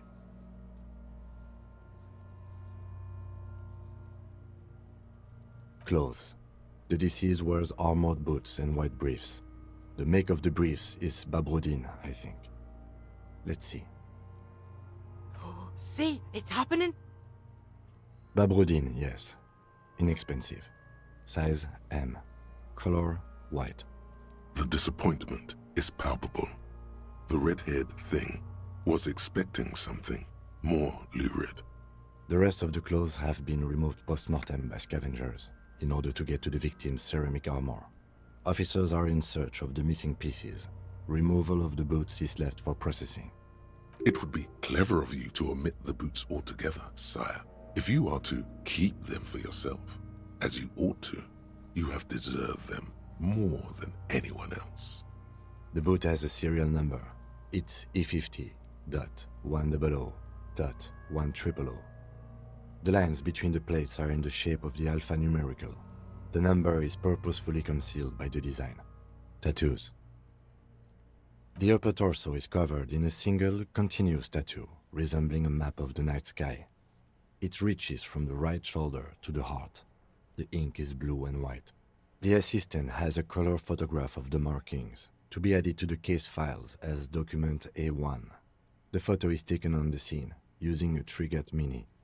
The deceased has a belt for airlifting cargo around his neck, tied with a hangman's knot. Color yellow. Length 3 meters. There is a buckle on the other end. Well-nourished, athletically built, measuring 1.8 meters. Generally consistent with age 42. Preservation is good. Ambient temperature below freezing. Body hair is light brown. Distribution is consistent with the age. The deceased had male pattern baldness. Hair is combed back, short. Lividity is consistent with hanging. The head is congested. Contusions are present on the head, chest, and thighs, consistent with stones thrown post-mortem. Low velocity. Fucking low velocity? You think Kuno doesn't know what you're talking about? Velocity was fucking max. Talking shit about Kuno's velocity. In addition, there are bite marks on the face, scalp, and chest, consistent with predation. Ligature mark.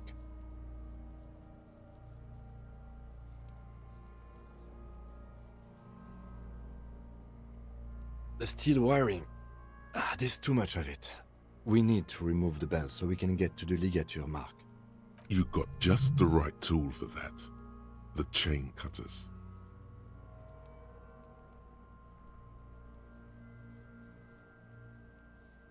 Always good to think ahead.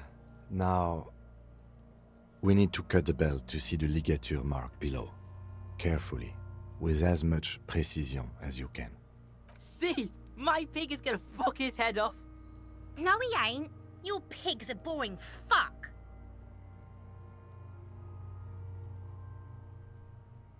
The belt is equally tight around the whole circumference of his neck, swelling over the edges like white bread rising from the east.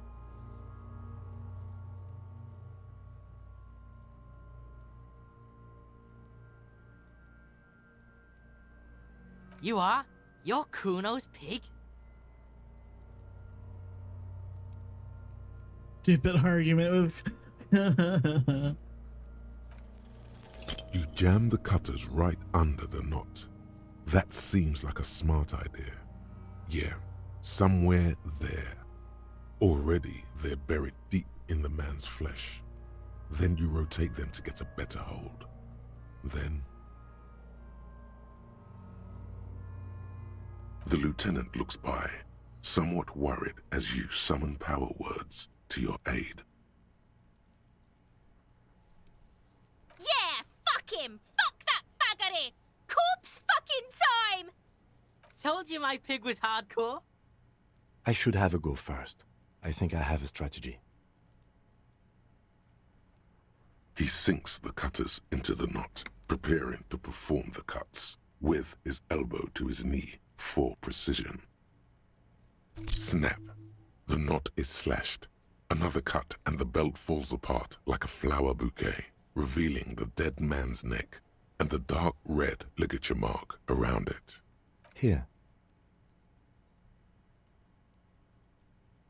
The rope rises to a point, leaving a gap in the ligature mark. The suspension point is in the back of the neck, on the nape. Hemorrhaging is observed on the skin, above and below the ligature mark. The mark is well pronounced, consistent with a drop from 1 or 1.5 meters. Chest is intact, normal contour. Abdomen is protuberant, pelvis intact, genitalia... No! Let's get out and see! I fucking knew it! This is clearly what they've been waiting for, ever since the autopsy began. The lieutenant is trying to make it as boring as possible. Genitalia is male and unremarkable. No evidence of injury. The dead man's penis is average-sized, congested from the downward collection of blood. The testicles are uneven in length, hanging underneath. The genitalia is greenish. Marbling is present around the crotch. Back is symmetrical and intact. Upper and lower extremities are intact, but asymmetrical. There are combat injuries on the right hand, thigh, and hip. In addition, I see smaller, residual scars, too numerous to count, covering about 30% of his skin. From wounds sustained over 2, maybe more decades, dispersal and accumulation indicates long and active combat duty. Scarring is extensive, way more than officials. We have a real museum here. Of battles, wars. Last item, hands. Hands are clean. No sign of a recent struggle. Ooh. That's all for the external. Well done. What next? Internal what? Central nervous system. I have nothing. Do you have anything on this man's central nervous system? Of course, there is a moral to be drawn from it. A moral to this story. Musculoskeletal. Purge fluid is coming from the mouth. Not injury related. Eyes and tongue protuberant. Hyoid bone. Let's see. With his eyes almost closed, the lieutenant puts his hand on the dead man's throat and begins to massage it, gently. A rotting smell erupts from the mouth. Purge fluid runs down his lips, black and viscous. Yeah, jack that fucker off! The hyoid bone is fractured. The rest of the musculoskeletal system is intact. Unremarkable. Respiratory system. Oral cavity shows no lesions. The victim has received dental implants, possibly after a combat wound. Mouth swollen. Hemorrhaging present in mucosa of the lips and mouth. No scream, no sigh of relief rises from the darkness inside. It's humid there. Sickly sweet air, unlike anything living. You feel like you're about to throw up again, straight in that mouth of his. Hepatobiliary, NA.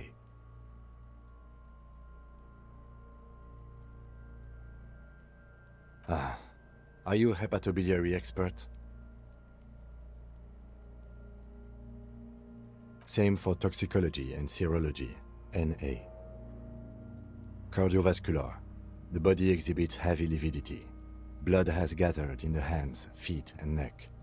hypostasis is visually consistent with the hanging. Gastrointestinal. This will do. Digested semi-solid food in stomach. Voila.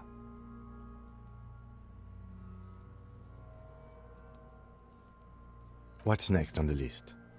Description of Let's injuries. See. We have bite marks, contusions on the head and chest, and a ligature mark encircling the neck.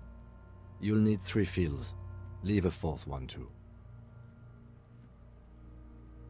Head, chest, and scalp bite mark injuries. Predation by birds has caused damage to the body. Odontologist does not need to be consulted. And your opinion, officer?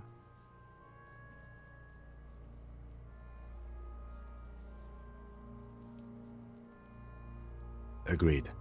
Next injury? So, the scalp bleeds from a post-mortem head injury, a stone. The injury does not have the rim of an early inflammatory response. The perpetrator on the scene has confessed to causing it post-mortem. At maximum velocity, fucko! Has confessed to causing it at maximum velocity. Coagulated blood sticks to his scalp and chest, where the countless stones have hit the dead man. Beneath, the description of injury. 2 boxes. Right. Next. A dark red abraded ligature mark encircling the neck, with a gap on the nape measuring, let's say, 7 centimeters. The hyoid bone is fractured, the cervical column intact. I see hemorrhaging on the skin, above and below the ligature mark. Depth of the mark, 1 centimeter. No signs of clawing on the neck. Below the note, 2 customary boxes wait to be ticked. The man's head jerks to the side. The ring around his neck is visible. That's it. We have established cause of death. It's not much, and it leaves much to be questioned. But it's a start. Let's wrap this up. I pronounce this field autopsy over. Well, we established probable cause of death. Some would say that's the goal of an autopsy. We were thorough with the list of injuries, too. We described them all in detail. What is there to say? Given the circumstances, it was a professional field autopsy. I need a copy of that autopsy form. Then I will drive him to Faubourg for processing. He's thinking, did I miss something? I'm sure we didn't get everything. There's always something. His perception's so low.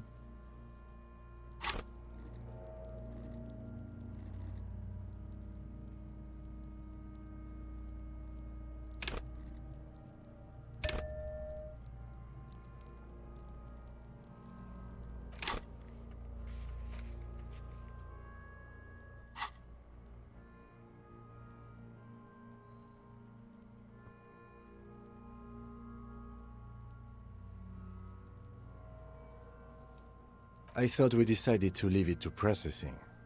Let's not turn this into some kind of circus. Okay, so you can sneak out of your room maybe, after he's gone to sleep. Shoot, Looney Rooney. Come back later, Corpo. Amuse yourself with my frank manners and my memento mori features. If possible, also, see me in your dreams. It would be legendary for me to get this, and I have a negative of 1.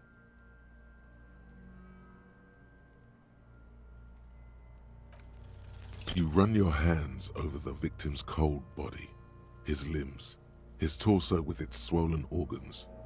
Maybe you should be more thorough. The genitals in his breeches continue to be unnoteworthy. You see the penis of a dead man. If you've seen it once, you've already got the picture. Can't get enough of that dick. Do you think we missed something? You can't shake the feeling that there are more secrets concealed in the flesh before you. Okay, well, we are in livor mortis here. He is disintegrating. We need to refrigerate the body if we want to conduct another examination, and we need to do it fast. It would have to be industrial in size. Let's start by asking Gart at the Whirling in Rags and the Fritz store down at the gates. If they don't know, but only if all else fails. Fuck are you looking at, Beano man? You want a piece of the Kuno? Wanna get fucked? Only if all else fails. Kuno looks like he gets around. Knows Martinez. And its fridges too, probably. Or, remember the buttons on that intercom over there? On the side of the building next to the Whirling? One was for Revachol Ice City. Perhaps it's a clue. This is one task we cannot sideline. With every hour, whatever we are looking for will become harder to find.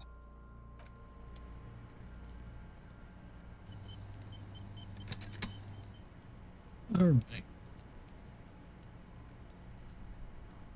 It's already late. I should stop for the day, because I'll keep going forever and ever and ever. Alright. Well, I'll see y'all later.